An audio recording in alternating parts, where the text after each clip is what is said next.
జై ఎన్టీఆర్ అందరికీ నమస్కారం. ముందుగా నేను జై ఎన్టీఆర్ అని ఎందుకు మొదలు పెట్టానంటే డెఫినెట్గా ఇప్పుడు నేను మాట్లాడబోయే వ్యక్తికి అత్యంత ఇష్టమైన వ్యక్తి, ఆయన అత్యంత అభిమానించే వ్యక్తి. అఫ్ కోర్స్ మనందరం ఆయన అభిమానులమే, ఎందుకంటే ఆయన మనుషుల్లో మహానుభావుడు, పురుషుల్లో పురుషోత్తముడు. ఆయనే ఆనందం, ఆయనే అఖండం, ఆయనే అనంతం. సో అది సినిమా ఇండస్ట్రీ అయినా రాజకీయ రంగమైనా ఆయన పేరు తలిస్తే చాలు అదొక బలం వస్తుంది. జనరేషన్స్ ఎన్ని మారినా సో ఆ నట సార్వభౌమ నందమూరి తారక రాముడిని మనం ఎప్పటికీ మరవలేము. సో ఎంతోమంది అభిమానులు ఉన్నారు వారికి, మరి ఆ అభిమానుల్లో వీరాభిమాని నేను అంటూ ఉంటారు. అఫ్ కోర్స్ ఆయన ప్రొడ్యూసర్, దర్శకుడు కూడా. కాకపోతే ఈ రెండిటికంటే బాగా నన్ను అడ్రస్ చేయాల్సింది నందమూరి తారక రాముడి వీరాభిమాని అని చెప్తే నేను ఆనందపడతాను అంటారు. ఆయనే వైవిఎస్ చౌదరి గారు. అఫ్ కోర్స్ వారి చిత్రాల్ని మనం చూసాము, సెలబ్రేట్ చేసుకున్నాము, సూపర్ హిట్స్ ఇచ్చాము, బ్లాక్ బస్టర్ సక్సెస్లు ఇచ్చాము. ఆయన కూడా సినిమా ఇండస్ట్రీకి ఎంతోమంది టాలెంటెడ్ హీరోస్ని ఇంట్రడ్యూస్ చేయడం జరిగింది.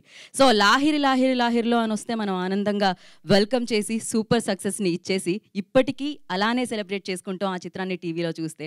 అండ్ సీతయ్య, సీతారామరాజు, దేవదాసు, రేయ్, సలీం, సో ఒక్క మగాడు, ఇలా ఎన్నో అద్భుతమైన చిత్రాల్ని మనందరికీ అందించి సూపర్ సక్సెస్ని అందుకున్న వ్యక్తి వైవిఎస్ చౌదరి గారు. అయితే వైవిఎస్ చౌదరి గారితో పాటు ఇప్పుడు నేను మాట్లాడాలంటే గీతా చౌదరి గారి గురించి మాట్లాడాలి. సో ఆవిడ ఇప్పటి వరకు ఎలమంచిలి గీతా ప్రెజెంట్స్ అని ఈ చిత్రాలకి, నేను ఏదైతే పేరు చెప్పానో ఆ చిత్రాలకి ప్రెజెంటర్గా వర్క్ చేయడం జరిగింది. కానీ ఫర్ ఎ చేంజ్ అంటూ ఆవిడ ఫుల్ ప్లెజ్డ్గా ప్రొడ్యూసర్గా మారి మనందరి ముందుకి రాబోతున్నారు. సో ఆ వేడుకని ఇవాళ మనం సెలబ్రేట్ చేసుకుంటున్నాము. ఇంకా మాట్లాడదాం దీని గురించి. దానికంటే ముందు నేను తారక రాముడి గురించి చెప్పడం జరిగింది. వైవిఎస్ చౌదరి గారు ఏ చిత్రాన్ని తీసినా ఆయన పేరు తలవకుండా తీయరు. మరి ఇలాంటి ఒక మంచి విషయము అండ్ ఒక 10 అడుగులు అని చెప్పాలి. సో గీత గారు వేయబోతున్నారు కాబట్టి దానికి ముందుగా ఇవాళ ఎన్టీఆర్ ఘాట్ని వారు వెళ్ళి అక్కడ సందర్శించి అక్కడ వారిని ఒకసారి మళ్ళీ తలుచుకొని ఆయన్ని నమస్కరించి రావడం జరిగిందనమాట. డెఫినెట్గా ఆయన ఆశీస్సులు ఎప్పుడూ ఉంటాయి వారితో.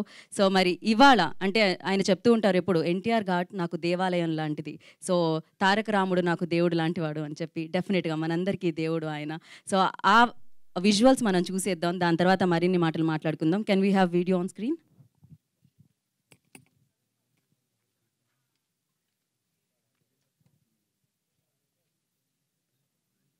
జయ హో ఎన్టీఆర్, జయ జయ హో ఎన్టీఆర్, జయ జయ హో ఎన్టీఆర్. మేము ఎన్ని శాఖలు నిర్వర్తించినా, ఎంతగా పేరు ప్రతిష్టలు సంపాదించినా ఎప్పటికీ మీ వీరాభిమానం చెప్పుకోవడంలోనే మాకు ఆనందం ఉంది. అదృష్టం కింద మహాభాగ్యంగా భావిస్తూ మీ వైవిఎస్ చౌదరి. ఆయన ఆశీస్సులు ఎప్పుడు మనతో పాటు ఉంటాయి. అండ్ ఇందాక నేను చెప్పాను గీత గారు ప్రొడ్యూసర్గా తెలుగు చలచిత్ర సీమలోకి అడుగుపెట్టడం జరుగుతుంది. సో ఆఫీషియల్లీ లైక్ కంప్లీట్ ప్రొడ్యూసర్గా అనమాట. సో మరి ఈ ప్రొడ్యూసర్ అనగానే బ్యానర్ ఉంటుంది, మరి ఆ బ్యానర్ పేరు ఏమిటి అనేది ఇవాళ మనం ఆ లోగో ఆవిష్కరణ జరగబోతుంది అనమాట. సో దానికి సంబంధించి ఆ లోగోని లాంచ్ చేయవలసిందిగా ముందుగా నేను వేదిక మీదకి వైవిఎస్ చౌదరి గారు, the dynamic director YVS Chowdary గారిని వేదిక రాసిందిగా స్వాగతం పలుకుతున్నాము. అండ్ అలాగే ఎలమంచిలి గీతా చౌదరి గారిని కూడా వేదిక రాసిందిగా ఆహ్వానం పలుకుతున్నాము. వారిద్దరిని వేదిక మీదకి వచ్చి సో ఆ లోగోని ఆవిష్కరించవలసిందిగా కోరుకుంటున్నాం. I wish you all good luck. Yelamanchili Geetha. Thank you so much. Logo launch. Emblem. Yes, thank you. Chaudhary garu, thank you so much. I wish you all good luck. God bless you. Good luck, Geeta garu. Can we have logo on screen?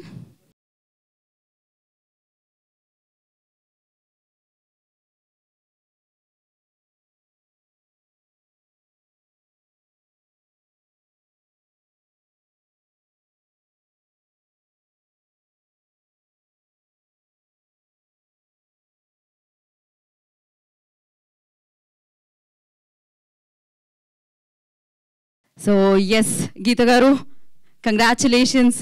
Of course మొదట ఆవిడ acting ద్వారా పరిచయం అవ్వడం జరిగింది, దాని తర్వాత చౌదరి గారి భార్య అయ్యారు, దాని తర్వాత ప్రెజెంటర్ అయ్యారు, ఇప్పుడు ప్రొడ్యూసర్ అయ్యారు.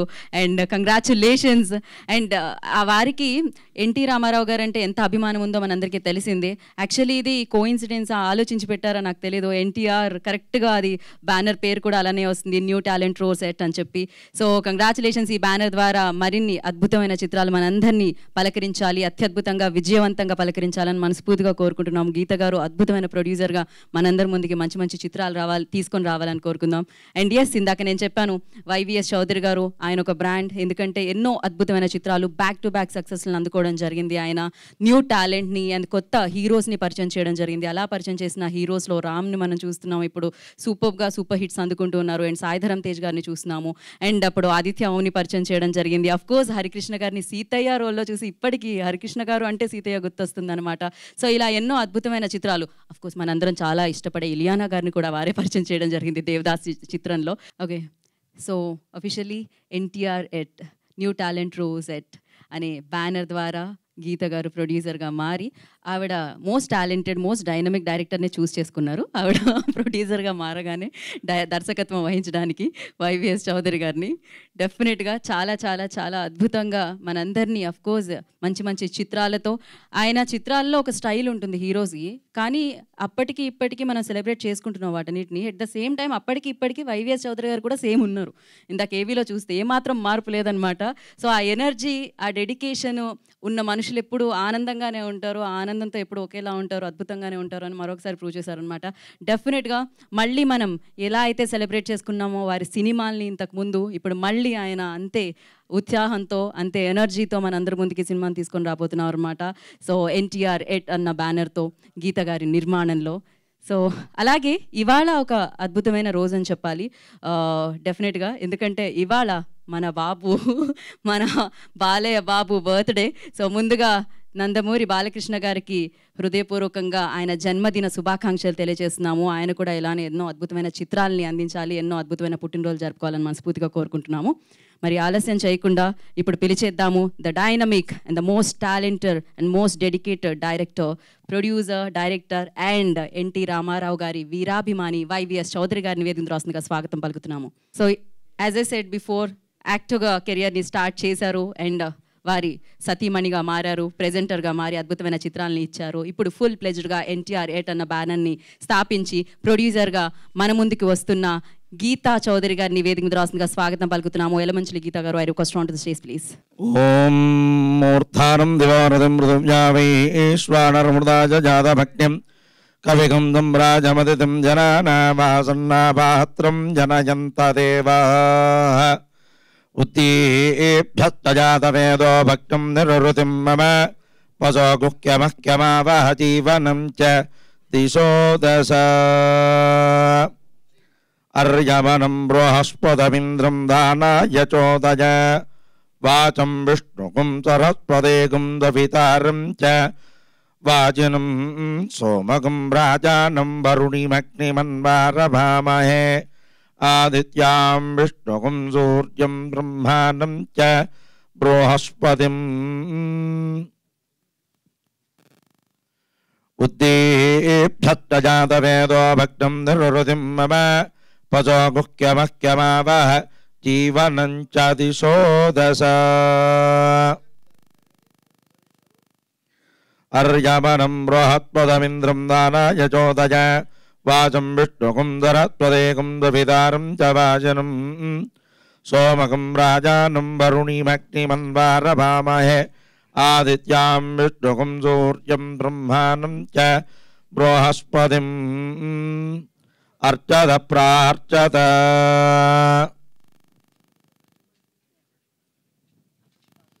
పుష్పాలవి కూడా సమర్పించి నమస్కారం చేసుకోండి. ఓం అర్చత ప్రార్చత ప్రియమేదాసో అర్చత అర్చం దుపుత్రక ఉద పురన్న దుష్పర్చత అర్చత ప్రార్చత ప్రజాప్యానందరాజాతి సర్వస్తోమోతిరాత్త ఉత్తమ మహద్భవతి సర్వస్యాప్యై సర్వత్వచిత్తై సర్వమేవ తేనాప్నోతి సర్వం జయతి. అర్చత ప్రార్చత ప్రియమేదాసో అర్చత అర్చం దుపుత్రక ఉత పురన్న దుష్వర్చత అర్చత ప్రార్చత మమాగ్నే వర్చో వియవే స్వస్తు వయం త్వేంధాన సర్వం భుషేమ భక్యన్నమం దాం ప్రతితత్వజాత్యక్షేణ మృతనాజయేమ మమ దేవా వియవే సంతు సర్వ ఇంద్రావంతో మరుదో విష్ణురగ్ని మమాంతరిక్షపురగోపవస్తు మహ్యం వాతః పవతాం కామే అస్మిన్.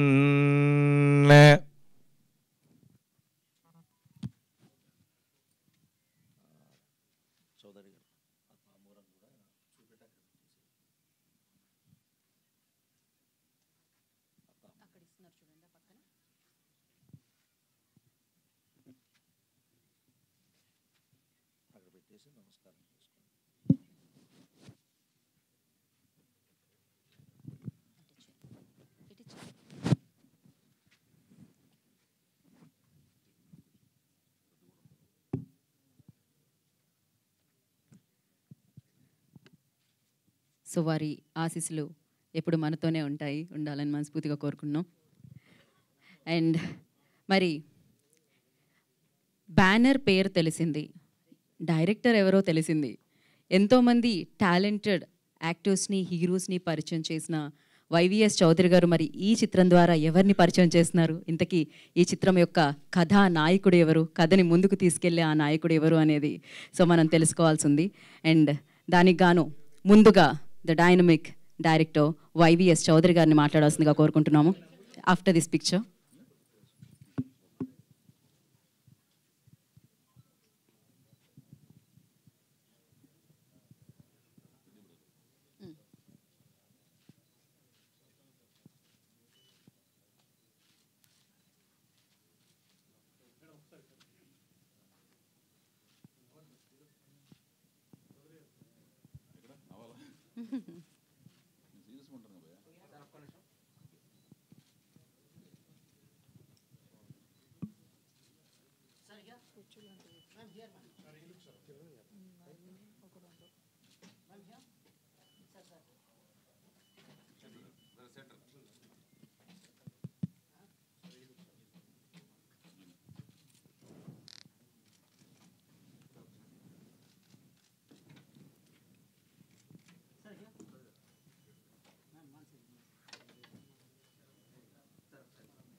ఓకే.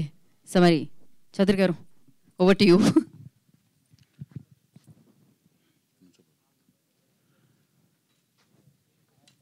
సభకు నమస్కారం అండి.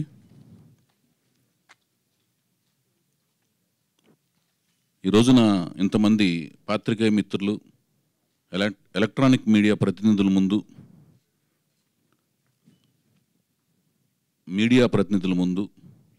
ఈ వేదిక మీద నేను నుంచోగలిగానంటే అది నా దైవం కింద భావించే నందమూరి తారక రామారావు గారి దివ్యమోహన రూపం చలువ అన్నమాట. ఆయన దివ్యమోహన రూపం నన్ను సినిమా వైపు నడిపించింది, ఆకర్షితుడిని చేసింది, నడిపించింది. సినిమా అంటే పిచ్చి పట్టేటి చేసింది. సినిమా రంగంలోకి పార్టిసిపేట్ అయ్యేటట్టుగా, అంటే భాగస్వామ్యం అయ్యేటట్లుగా ఆ పిచ్చిని పరాకాష్ఠ వైపు నడిపించింది, సినిమా రంగంలోకి తీసుకొచ్చేటట్టు చేసింది. వచ్చిన తర్వాత అసిస్టెంట్గా, అసోసియేట్గా,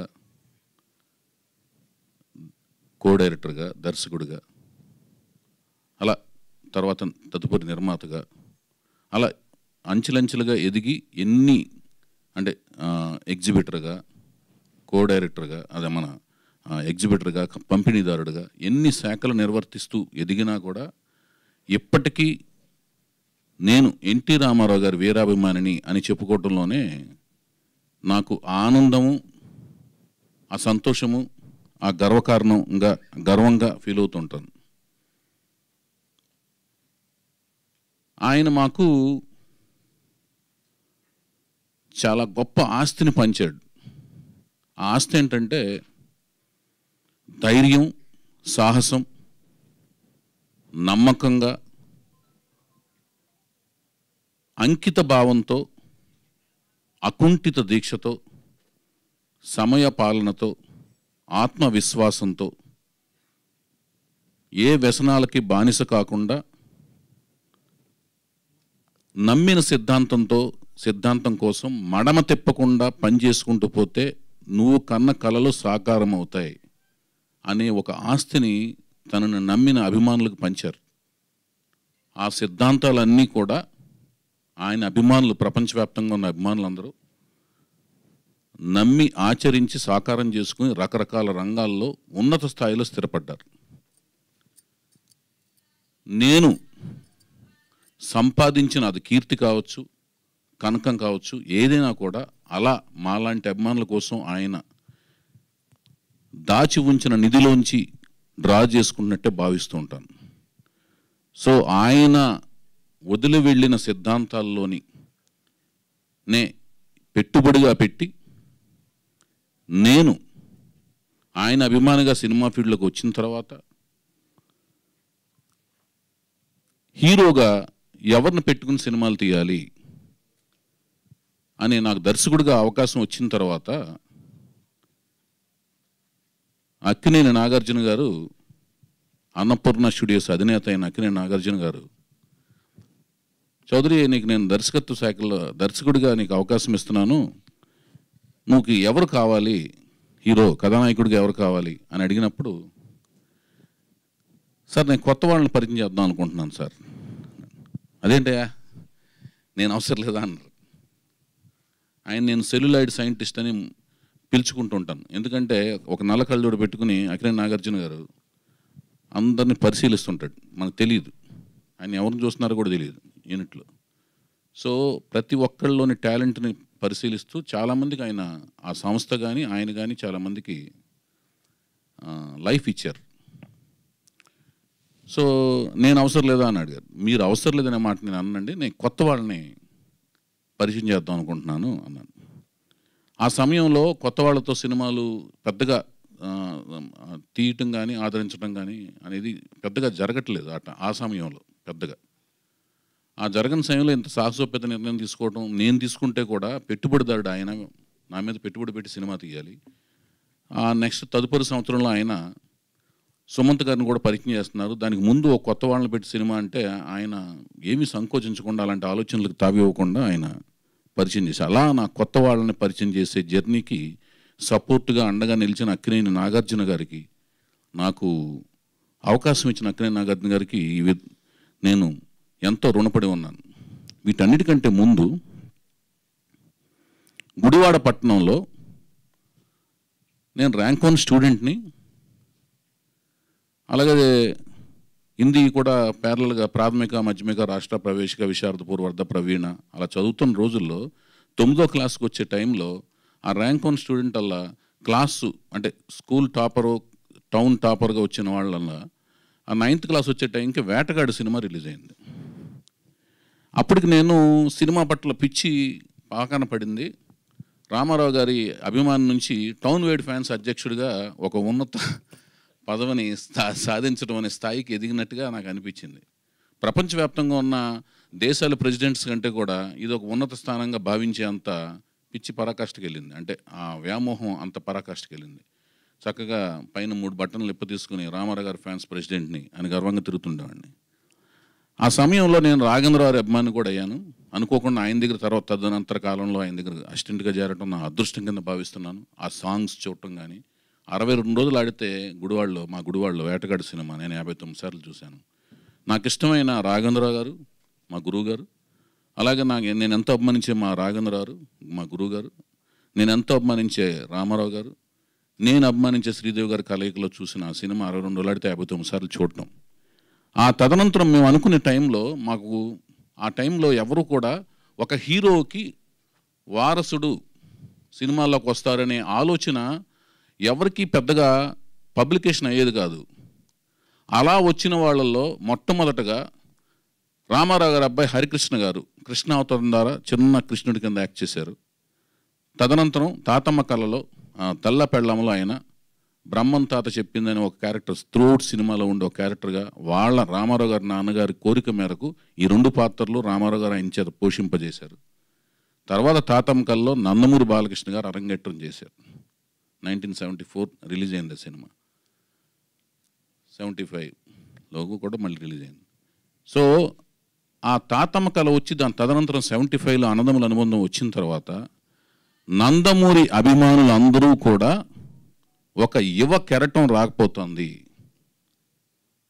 మనం రామారావు గారి తదనంతరం అంటే ఫ్యాన్స్ మూడు ఇప్పుడు అలాగే ఉంటుంది.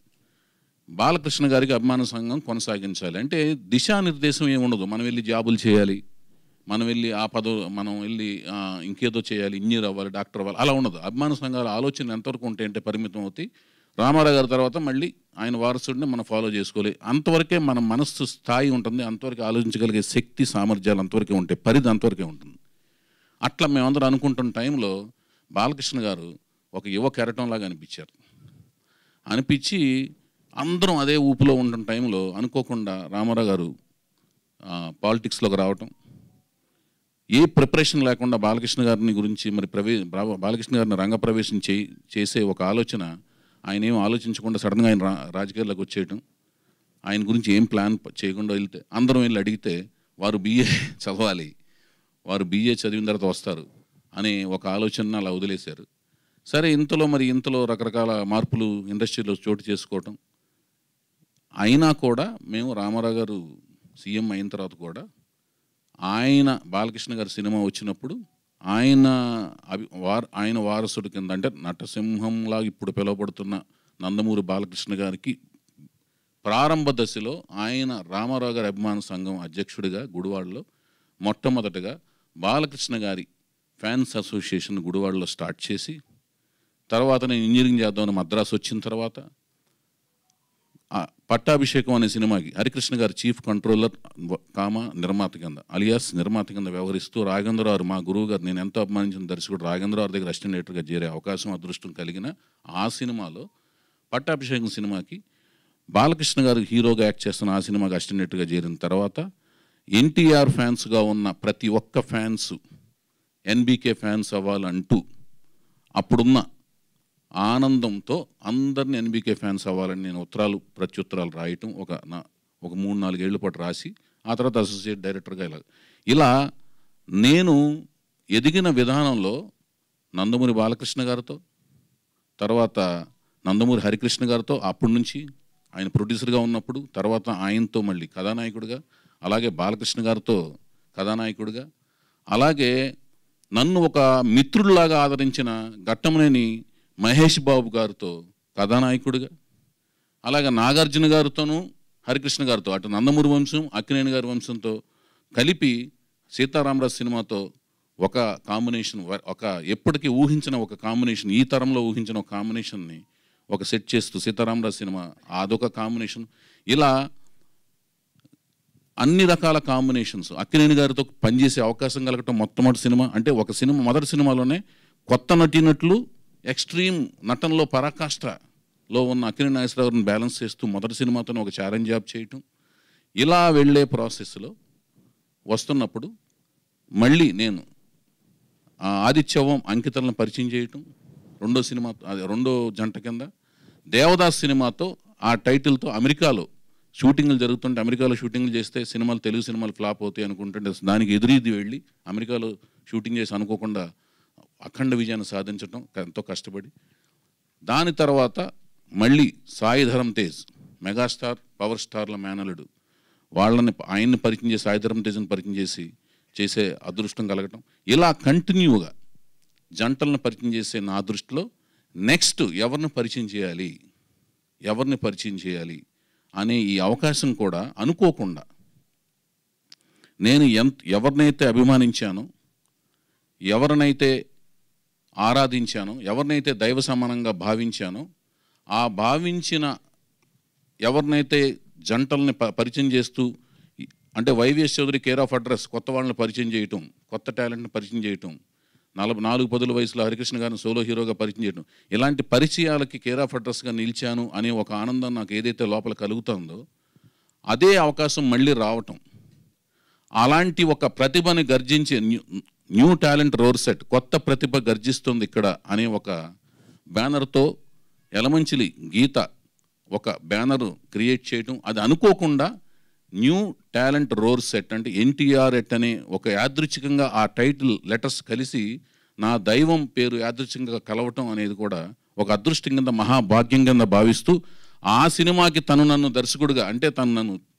ఎలాగో ఎన్నుకోక తప్పదు మరి, ఎందుకంటే నా కష్టం అంతా నేను ఎంత కూలీ నెంబర్ 1 తనకు తెలుసు కాబట్టి. అంటే మరి జీతం ఇస్తావా, నాకు ఏమిస్తుందో ఏం తెలియదు. తను నన్ను ఎన్నుకోవటం, అది అక్కడ న్యూ టాలెంట్ రోర్ సెట్ అని పెట్టినప్పుడు నేను కొన్ని సలహా సంప్రదింపులు నన్ను అడిగినప్పుడు, క్రియేటివ్ ఇన్పుట్స్ ఇచ్చినప్పుడు, రామారావు గారు వచ్చిన కొత్తలో పాతాళ పేరు చేస్తున్న టైంలో ఆయన కొత్త టాలెంట్ అనమాట. అప్పుడు జానపద చిత్రాలు కేర్ ఆఫ్ అడ్రస్ నాగేశ్వరరావు, కీలుగుర్రం కానీ అలాంటి ముగ్గురు మరాఠీలు అలాంటి సినిమాలు చేస్తున్నప్పుడు, అప్పుడు జానపద చిత్రంలో కొత్త టాలెంట్తో ఆయన వచ్చి మొసలిని చంపి ఆశీర్వాదం, అందులోంచి వచ్చిన దేవత ఆశీర్వాదం పొంది మాంత్రికుడిని చంపటానికి అప్పుడున్న ఆ బాడీతో ఆయన వస్తూ కత్తిని అలా పట్టుకుని, బట్టలు ఒక చేత్తో పట్టుకుని అలా చూస్తున్న ఒక మనిషి, నొక్కులు జుట్టేసుకుని ఉంగరాల జుట్టుతో, 6 పలకల దేహం ఇప్పుడు అంటున్నారు కానీ ఆ దేహదారిద్ర్యంతో వస్తున్న ఒక మనిషి నుంచున్నాడు. కింద అహమస్మి యోధ, నేను ఒక యోధుడిని, నేను ఒక పోరాట యోధుడిని, ఐఎమ్ ఏ ఫైటర్ అన్న ఒక క్యాప్షన్తో ఎన్టీఆర్ ఎట్ కొత్త ప్రతిభ ఇక్కడ గర్జిస్తుందని ఒక బ్యానర్తో నన్ను దర్శకుడిగా, కేవలం దర్శకుడిగా కథా స్క్రీన్ ప్లే దర్శకత్వం ఎన్నుకోవటం అనేది నా అదృష్టం కింద భావిస్తూ, దీనికి కొత్త ప్రతిభ ఎవరిని ఎన్నుకోవాలి అనే ఆలోచన వచ్చినప్పుడు, ఇప్పుడు ఇది మీరంతా వెయిట్ చేస్తుంది, ఆ పేరు ఎవరు, ఆ వ్యక్తి ఎవరు, ఇంతటి ఒక చరిత్ర. అంటే నేను ఇంతమంది జంటలను పరిచయం చేశాను, ఎవరిని పరిచయం చేస్తాము, ఇంతకాలం వెయిట్ చేస్తున్నాం. యాక్చువల్గా దాని నుంచి నా మిత్రులందరూ, పాత్రిక మిత్రులు చాలా సన్నిహితంగా స్నేహితులు, ఎప్పుడు కలుస్తుంటాం, మన ఐమాక్స్లో కలుస్తుంటాం, మీ అందరు నాకు సోదరులు లాంటి వాళ్ళే. కొంతమంది మద్రాసు నుంచి పరిచయం వాళ్ళు, కొంతమంది హైదరాబాద్ నుంచి పరిచయం వాళ్ళు, వాళ్ళందరూ కూడా భయ్యా ఎన్నాళ్ళకని కొంతమంది, ఎన్నాళ్ళలో వేచిన ఉదయం అని కొంతమంది సరదాగా నన్ను పలకరిస్తుంటే నాకు ఆనందంగా అనిపించింది. సరే, నేను నెమ్మదిగానే, మామూలుగా అయితేనే నేను చాలా గ్యాపులు తీసుకుని సినిమాలు తీస్తుంటాను, అదేం కాదు. జనరల్గా గ్యాప్ అనేది వస్తుంటాయి కానీ తీసుకోవాలని ఎవరికి ఉండదు, కారణాలు అనేక ఉంటాయి. నేచర్లోనే ఎత్తుపల్లాలు ఉంటాయి, సృష్టిలోనే ఉంది, ప్రకృతిలోనే ఎత్తుపల్లాలు ఉంటాయి. ఇప్పుడు ఆ ఎవరు అనుకునే దాంట్లో నాకు అసలు నచ్చడం అనేది చాలా టైం పడుతుంటుంది, రకరకాలుగా ఆప్షన్స్ అన్నీ మారుతూ వచ్చినాయి. అలాంటి వంశములోంచే ఒక వ్యక్తిని కలవాల్సిన పరిస్థితి అనేది దేవుడు లలాట లిఖితం అనేది ఊరిని అనరు, అది రకరకాల ఆప్షన్స్లోంచి అలా జంపోదు వచ్చి తారసపడే ప్రాసెస్లో తుమ్మల ప్రసన్న కుమార్ గారు నేను రకరకాలుగా ఆలోచిస్తున్న టైంలో నేను మా గుడివాడలో, నేను సత్యనాపురం అయితే పక్క 4వ సందులో తుమ్మల ప్రసన్న కుమార్ గారు ఉంటారు.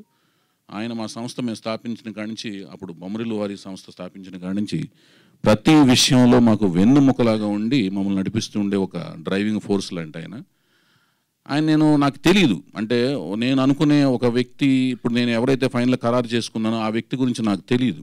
ఆయన ఆలోచనలు ఉన్నాయి, వాళ్ళు పరిచయం చేయబడుతున్నారని తెలియదు. నేను రకరకాలుగా చూస్తున్నాను, నాకు సరిగ్గా సాటిస్ఫాక్షన్ కలగట్లేదు. అమ్మ ఒకసారి నేను వాళ్ళని చెప్తాను, అది చెప్తాను. నన్ను ఒక పక్క తెగిన గాలిపటంలాగా అడ్డు తిరుగుతున్న నాకు ఒక దారం కట్టి, సూత్రం అంటాను చూడండి, దారం గాలిపటానికి, ఈ సూత్రం ఇలా కడితే బాగుంటుందమ్మా, ఈ బెత్త పైన రెండు బెత్తల కింద అన్నట్టుగా ప్రసన్న కుమార్ గారు నన్ను ఒక పక్కకి ఇటు చూపించారన్నమాట. అటు కదా మీరు చూడమ్మని, ఇటు ఈ ఫ్రేమ్ పెట్టారు, తిప్పుతాను చూడండి, ఇలా చూపించారు. అప్పుడు దాకా నాకు తెలియదు వాళ్ళు ఇలా పరిచయం చెబుతున్నారు. వారు ఎవరో కాదు, మరి చూసిన తర్వాత నచ్చాలి కదా, నచ్చకపోతే నేను చేయలేను కదా, నాకు అదొక తలనొప్పి. మళ్ళీ నచ్చకపోతే వాళ్ళు ఎంతటి వాళ్ళైనా నాకు నచ్చకపోతే నేను ఏ పని చేయలేను, అదొక లక్షణం నాకు ఉంది. సో ఆయన ఎవరో కాదు, మీరందరూ రకరకాలుగా రాస్తున్నారు కానీ వాళ్ళు పెద్ద వాళ్ళైనా కూడా నచ్చకపోతే నేను చేయలేను, ఆ చిన్నవాళ్ళు అయితే అయినా కూడా నచ్చకపోతే నేను ఆగను. నేను అనుకున్నది డెఫినెట్గా చేస్తాను. నాకు నచ్చితే చాలు, ఎన్ని ఎదురెత్తులైనా ఎత్తాను. అది ఎవరి మాట వినడు సీతయ్య అనేది అది ఆ క్యారెక్టర్లోంచి నేను వచ్చాను. ఎందుకంటే అది మా రామారావు గారు ఇచ్చారు మాకు, అది రామారావు గారు ఇచ్చారు ఆ క్యారెక్టర్ మాకు. మడమ తిప్పకుండా పోరాటం చేయటం అని ఇందాక ముందే చెప్పాను, అదే ఇన్వెస్ట్మెంట్ మాకు. మా సిరి సంపదలన్నీ అని ఉంటే అవే క్యారెక్టర్ మాది. సో ఆయన చూపిస్తే ఫైనల్గా మా దైవం నందమూరి తారక రామారావు గారి కుమారుడు నందమూరి హరికృష్ణ గారు, మా సంస్థ కథానాయకులైన నన్ను ఒక లారీ డ్రైవర్ కొడుకుగా కాదు, ఆయన ఒక సీఎం గారి కొడుకుగా కాకుండా 35 ఏళ్ళు సినిమా ఫీల్డ్ నేలిన నటుడు కొడుకుగా కాకుండా ఆయన అందులోంచి ఆ స్థాయి నుంచి దిగొచ్చి నన్ను లారీ డ్రైవర్ కొడుకు స్థాయి నుంచి పైకి తీసుకొచ్చి నన్ను ఒక సోదరుడిగా చూస్తూ నన్ను నిర్మాతగా పట్టాభిషేకం చేస్తున్నప్పుడు పరిచయం నన్ను ఒక సోదరుడిగా చూస్తూ, ఎప్పుడు సోదరుడిగా చూస్తూ, ఒక మానవత్వంతో చూసిన ఒక హరికృష్ణ గారి జ్యేష్ఠ కుమారుడైన జానకీరామ్ గారు, నందమూరి దీపిక గారు, నందమూరి జానకీరామ్ గారు, నందమూరి దీపిక గారు. ఇక్కడ జానకీరామ్ గారి గురించి చెప్పాలి. జానకీరామ్ గారు కామ్గా కనపడుతుంటాడు. ఎంత కామ్ అంటే ఆ కాము మనకు ఎలా కనపడుతుంటారంటే ఎంతో మంచితనం కనపడుతుంటుంది. ఆయన చూస్తుంటే మనకు ఏమనిపిస్తుందంటే ఈయన చాలా మంచివాడు అనిపిస్తుంటుంది. ఆయనకి వాళ్ళ దంపతులు అంత మంచివాడులా కనపడే జానకీరామ్ గారి నందమూరి దీపికా నందమూరి గారి తనయుడు, జ్యేష్ఠ తనయుడు. అంటే రామారావు గారి కొడుకు హరికృష్ణ గారు, హరికృష్ణ గారి కొడుకు జానకీరామ్ గారు, జానకీరామ్ గారి కొడుకు అంటే 4వ తరం కొడుకు హరికృష్ణ గారు, 3వ తరం జానకీరామ్ గారు, 4వ తరం తాలూకు రామారావు గారు నందమూరి 4వ తరం వారిని నేను పరిచయం చేసే అవకాశం నాకు కలగటం అనేది నేను మహాభాగ్యం కింద ఫీల్ అవుతున్నాను. నన్ను అటువైపు నడిపించిన తర్వాత నాకు నచ్చే అదృష్టాన్ని రామారావు గారు కల్పించారు, హరికృష్ణ గారు కల్పించారు, జానకీరామ్ గారు కల్పించారు. నేను ఫీల్ అవుతున్నాను. అటువైపు నడిపించిన తుమ్మల ప్రసన్న కుమార్ గారికి, ఆ దిశలో సహకరించిన బాలరాజు యాదవ్ గారికి అందరికీ ధన్యవాదాలు తెలియజేసుకుంటున్నాను. ఆయన మరెవరో కాదు, అనుకోకుండా ఆ జానకీరామ్ గారు ఏ కళ అయితే కన్నాడో తన కొడుకు జ్యేష్ఠ కుమారుడికి పుట్టినప్పుడే నందమూరి తారక రామారావు అని ఆయనకి పేరు పెడతాం జరిగింది. అతను ఒక కళ కన్నాడు, ఏ కళ అయితే కన్నాడో ఆ కళ పుట్టినరోజే ఆయనకి నందమూరి తారక రామారావు అని వాళ్ళ తాతగారి పేరుని ఒక కళ కని, ఏదైతే ఇతను ఫ్యూచర్లో అంతటి వాడు అవ్వాలి, అలాంటి వాడు అవ్వాలని ఒక కళ కని ఆయన అతనికి నందమూరి తారక రామారావు అని పేరు పెట్టడం జరిగింది. ఆ కళ అయితే కన్నాడు. ఆయన పెద్ద అయితే ఇంకి ఆయన లేరు, వాళ్ళ తాతగారు లేరు, ముత్తాతగారు లేరు. ఆ కళను సాకారం చేసుకోవాలంటే ఆ కుర్రవాళ్ళలో ఆ కోరిక ఉండాలి, బలీయంగా ఉండాలి, ఆహార్యం రావాలి, ఆ ముఖ కవళికలు రావాలి. అది గమనించిన ఒక అతని వైపు చూడాలి, అతన్ని ఎన్నుకోవాలి, ఎంపిక చేసుకుని ఒక సరైన ప్రాజెక్ట్ ద్వారా ప్రజల దగ్గరికి తీసుకెళ్ళాలి. ఆ ప్రజలు ఆ క్రియేటివిటీని, ఆ ప్రతిభని ఆదరించి అతనికి పట్టం కట్టాలి. ఇవన్నీ జరగాలి. ఇవన్నీ జరిగిన తర్వాత అతను ఒక నటుడి నుంచి ఒక తార అంటే ఒక స్టార్ అవడం అనేది జరుగుతుందన్నమాట. ఆ కళ కన్నాడు. కళ కన్న తర్వాత మొట్టమొదటి నేను చెప్పిన స్టేజ్ ఏంటంటే ఆ కుర్రోడ్లో తపన ఉండాలి, ఆ మంచి లక్షణాలు ఉండాలి, ఆ ఆహార్యం ఉండాలి. అవన్నీ ఇంకొక దర్శకుడికి నచ్చాలి. ఆ దర్శకుడు అంతకుముందు ఇలాంటివన్నీ చేసి ఉండాలి, మంచి సబ్జెక్ట్ దొరకాలి. అవన్నీ కుదిరిని కుర్రవాడు మంచి లక్షణాలు ఉన్నాయి, వ్యసనాలు ఏమీ లేవు, మంచి కళ్ళు, చారిడేస్ కళ్ళని వర్ణిస్తాం కానీ పెద్ద కళ్ళు అనమాట, చక్కటి కనుబొమ్మలు, నవ్వితే చాలు ఆ నవ్వుకు పడిపోతారు. అట్లా ఉంటాడు ఆ కుర్రాడు. 5 అడుగుల 10 నుంచి 11 అంగుళాల మధ్యలో ఉంటాడు. మంచి దేహదారుఢ్యం, ద్రవిడియన్లాగా ఉంటాడు. చాలా బాగుంటాడు కుర్రాడు. ప్రసన్న గారికి మనసులోనే అమ్మయ్య అనుకున్నాను. తుమ్మల ప్రసన్న గారికి, ఆ బాలరాజు యాదవ్ గారికి అమ్మయ్య దండాల బాబు అనుకున్నాను. 4వ తరాన్ని రామారావు గారు అంటే ఈ నందమూరి తారక రామారావు అనే పేరుని 4వ తరం వరకు అంటే ఇంకొన్ని ఏళ్ల పాటు కొనసాగించేందుకు దేవుడు, కాలము, ప్రకృతి శాసిస్తోంది అనే ఒక ఫీలింగ్ నాకు మనసులో కలిగింది. అభిమానులకి ఒక ఆనందకరమైన వార్తలాగా నేను ఫీల్ అయ్యాను. నందమూరి వంశాన్ని అభిమానించే అభిమానులకి చక్కటి ప్రవర్తన బాగుంది, నడవడిక బాగుంది. ఇందాక చెప్పిన రామారావు గారి గురించి ఏమైతే లక్షణాలు చెప్పానో ఆ లక్షణాలన్నీ అతను సమయపాలన పాటిస్తున్నాడు, అంకిత భావంతో ఉన్నాడు, వ్యసనపరుడు కాదు, అకుంఠిత దీక్షతో ఉన్నాడు. సో ఇవన్నీ కలిపి తపన ఉంది. ఎవరో తీసుకొచ్చి పెడతలేదు అతన్ని, అతనికి అవ్వాలని ఉంది. వాళ్ళ నాన్నగారు కన్న కళలు, జానకీరామ్ గారు కన్న కళల్ని అతనిలో ఉంది. ఆయన వెళ్ళిపోయినా కూడా ఆ కళ అతనిలో ఉంది. ఆ కళను సాకారం చేసుకుందామనే తపన ఉంది. ఆ తపన ఉన్న అతన్ని వైపు నన్ను నడిపించారు ప్రసన్న గారు. ఎందుకంటే ప్రసన్న గారికి జానకీరామ్ గారికి అవినాభావ సంబంధం ఉంది. నన్ను నడిపించారు.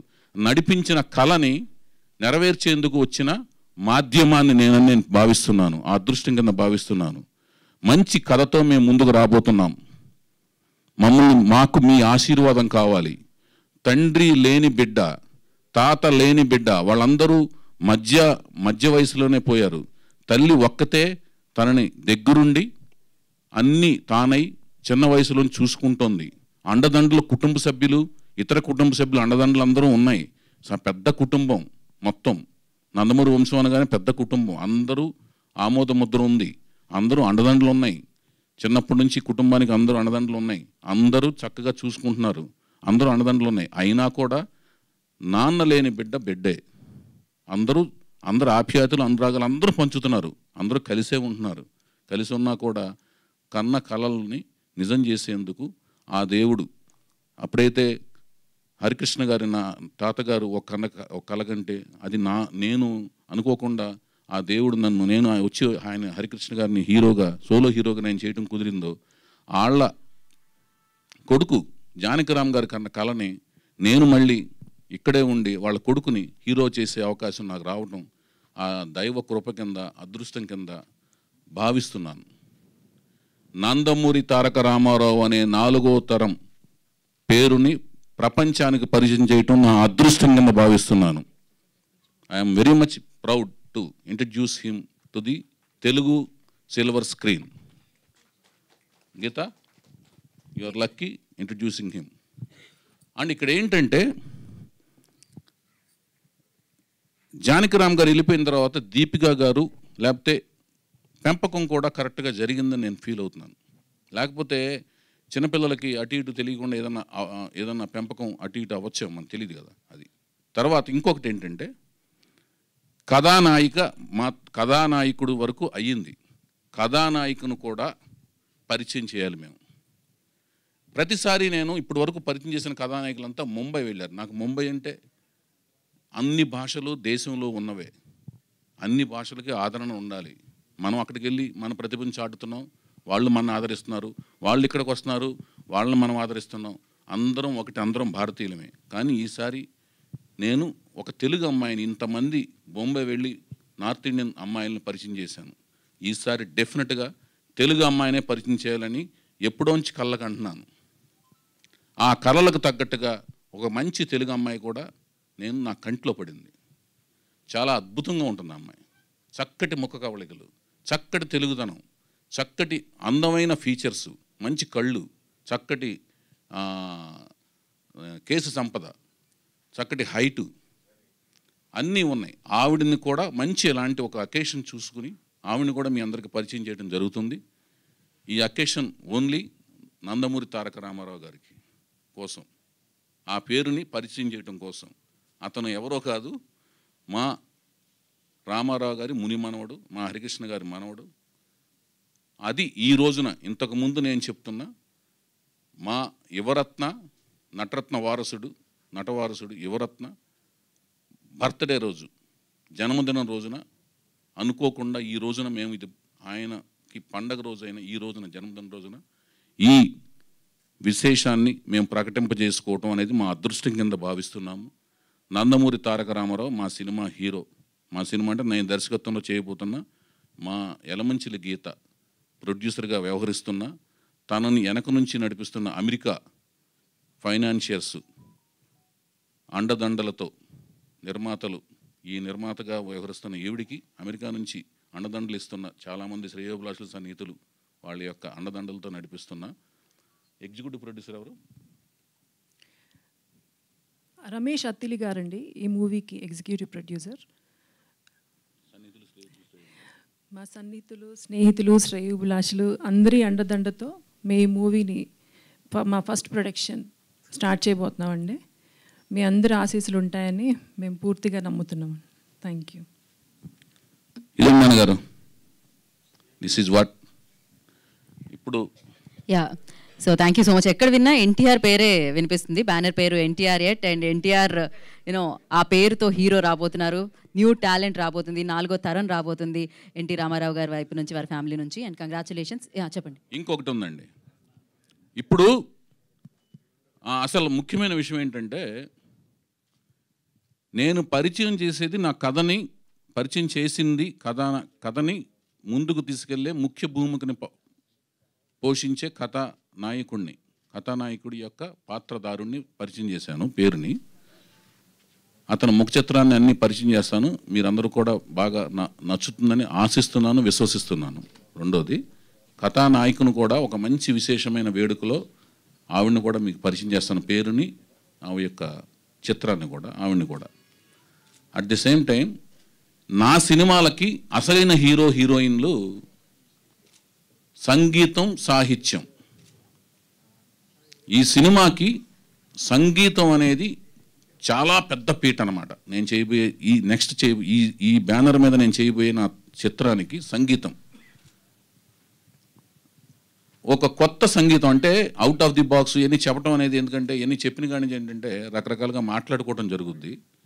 నాకు సంగీతం అంటే చాలా పిచ్చి అనమాట. అంటే అందరూ, అంటే కేపాప్ కాడి నుంచి అన్ని రకాల వరల్డ్ రిలీజియన్, అన్ని రకాల సంగీతాలు, అది ఏఆర్ రెహమాన్ గారు కావచ్చు, ఇళయరాజా గారు కావచ్చు, నేను ఎంతో ఇష్టపడే కీరవాణి గారు కావచ్చు, నా అభిమాన దర్శకులు, సంగీత దర్శకులు కీరవాణి గారు కావచ్చు, ఎవరి మ్యూజిక్ అయినా వచ్చిన వెంటనే వింటాను.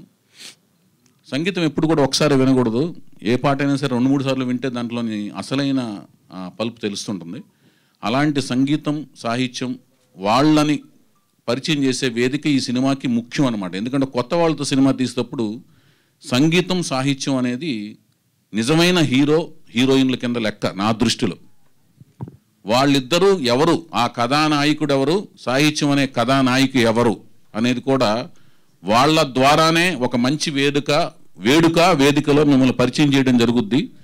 అది ఒక ముఖ్యమైన విశేషం. వాళ్ళు మాత్రం మహానుభావులు. ఈ సినిమాకి వాళ్ళు మహానుభావులు అవుతారు. నేను ప్రకటించిన వాళ్ళు, వాళ్ళ యొక్క నాలెడ్జి, జ్ఞానము, విజ్ఞానము ఈ సినిమాకి కొండంత అండా, శ్రీరామ రక్షగా నేను భావిస్తున్నాను. ఎందుకంటే వాళ్ళే నడిపించాలి ఈ సినిమాని. అంతటి బరువు బాధ్యతలు వాళ్ళ మీద ఉన్నాయి. వాళ్ళని కూడా నేను ఎప్పటికీ ఈ సినిమాకి సాహిత్యాన్ని, సంగీతాన్ని అందించే ఇద్దరు ఎవరైతే ఉన్నారో వాళ్ళకి జీవితాంతం ఉన్నప్పుడు ఉంటాను. అంతటి విశేషం ఉంది ఈ సినిమాలో వాళ్ళకి, వాళ్ళ ప్రాముఖ్యత, వాళ్ళ పాత్ర. అది. Thank you. చౌదరి గారు ఎక్కడండి? నమస్తే అండి. మీరు నందమూరి అభిమానిగా మీ కెరీర్ అంతా కూడా ఉంది. మీరు మేకర్గా సినిమాలు తీసి సక్సెస్ అయింది అంటే ఇది యాదృచ్ఛికం ఏంటో తెలియదు. చంద్రబాబు నాయుడు గారు సీఎంగా ఉన్నప్పుడే మీ కెరీర్ అనేది చాలా పీక్స్లో ఉంది. మళ్ళీ ఆయన సీఎం అయ్యారు, మళ్ళీ మీరు సినిమాల్లోకి వస్తున్నారు. సో ఏంటి, దీని గురించి ఏమంటారు? ఫస్ట్ అవన్నీ యాదృచ్ఛికం అని మీరే చెప్పారు కదా సార్. అట్లా అనుకోవటంలో ఆనందం ఉంది, మీకు ఉంది ఆనందం ముందు. నాకేమో ఏదైనా కష్టపడకపోతే ఏది రాదండి. అక్కడ ఆయన ఎంతో కష్టపడతారు, ఓడిపోయిన వాళ్ళు కష్టపడతారు, గెలిచిన వాళ్ళు కష్టపడతారండి. నేను ఫ్లాప్ అయిన ప్రాజెక్టులకి కష్టపడ్డాను, గెలిచిన ప్రాజెక్టులకి అంటే సక్సెస్ఫుల్ ప్రాజెక్టులకి అంతే కష్టపడ్డాను. సో క్వైట్ కామన్ అండి. నాకంటే వేరే అలవాట్లు లేవు. సినిమా అంటే పిచ్చి, కష్టపడుతుంటాను. అందులో సొంత ప్రాజెక్టులు కదండి, ఫ్లాప్ అయినా డబ్బులు పోతుంటాయి. సో కష్టపడి పోగొట్టుకోవాలని ఉండదు కదా. దశాబ్ద కాలం ఆల్మోస్ట్ 2015 తర్వాత మళ్ళీ మీరు సినిమా చేయలేదు. ట్రెండ్ మారిపోయింది, బడ్జెట్లు మారిపోయినాయి, పెరిగిపోయినాయి. సో ఇదంతా అనలైజ్ చేసుకుంటే ఇప్పుడు సినిమా తీసే విషయంలో మీరు మీ మేకింగ్ స్టైల్ కూడా మార్చుకోవాల్సిన అవసరం ఉందా? ఆ స్టైల్లోనే మీరు సినిమా దిగిపోతున్నారు ఎట్లాగా? అంటే నేను 1983లో మద్రాసు ట్రావెల్ చేశాను. అప్పటి నుంచి సొసైటీ వదిలేశాను. అంటే మీరు అనుకున్న సొసైటీ అంటే ఆంధ్రప్రదేశ్ని వదిలేసి తమిళనాడు వెళ్ళిపోయాం. ఏకంగా స్టేటే మారిపోయాం. కానీ సినిమాలు చూస్తూనే ఉన్నాం. కానీ నేను ఎప్పుడు డైరెక్టర్ అయ్యాను? 98లో అయ్యాను. సక్సెస్ఫుల్ సినిమాలు ఇచ్చాను కదా. ఇప్పుడు 2006 వరకు మీరు అనుకున్న దశలో వరుసగా 6 హిట్లు ఇచ్చాను కదా. సొసైటీకి దూరంగా ఉన్నప్పుడు ఇచ్చాం కదా. అది అట్లా ఉండదు.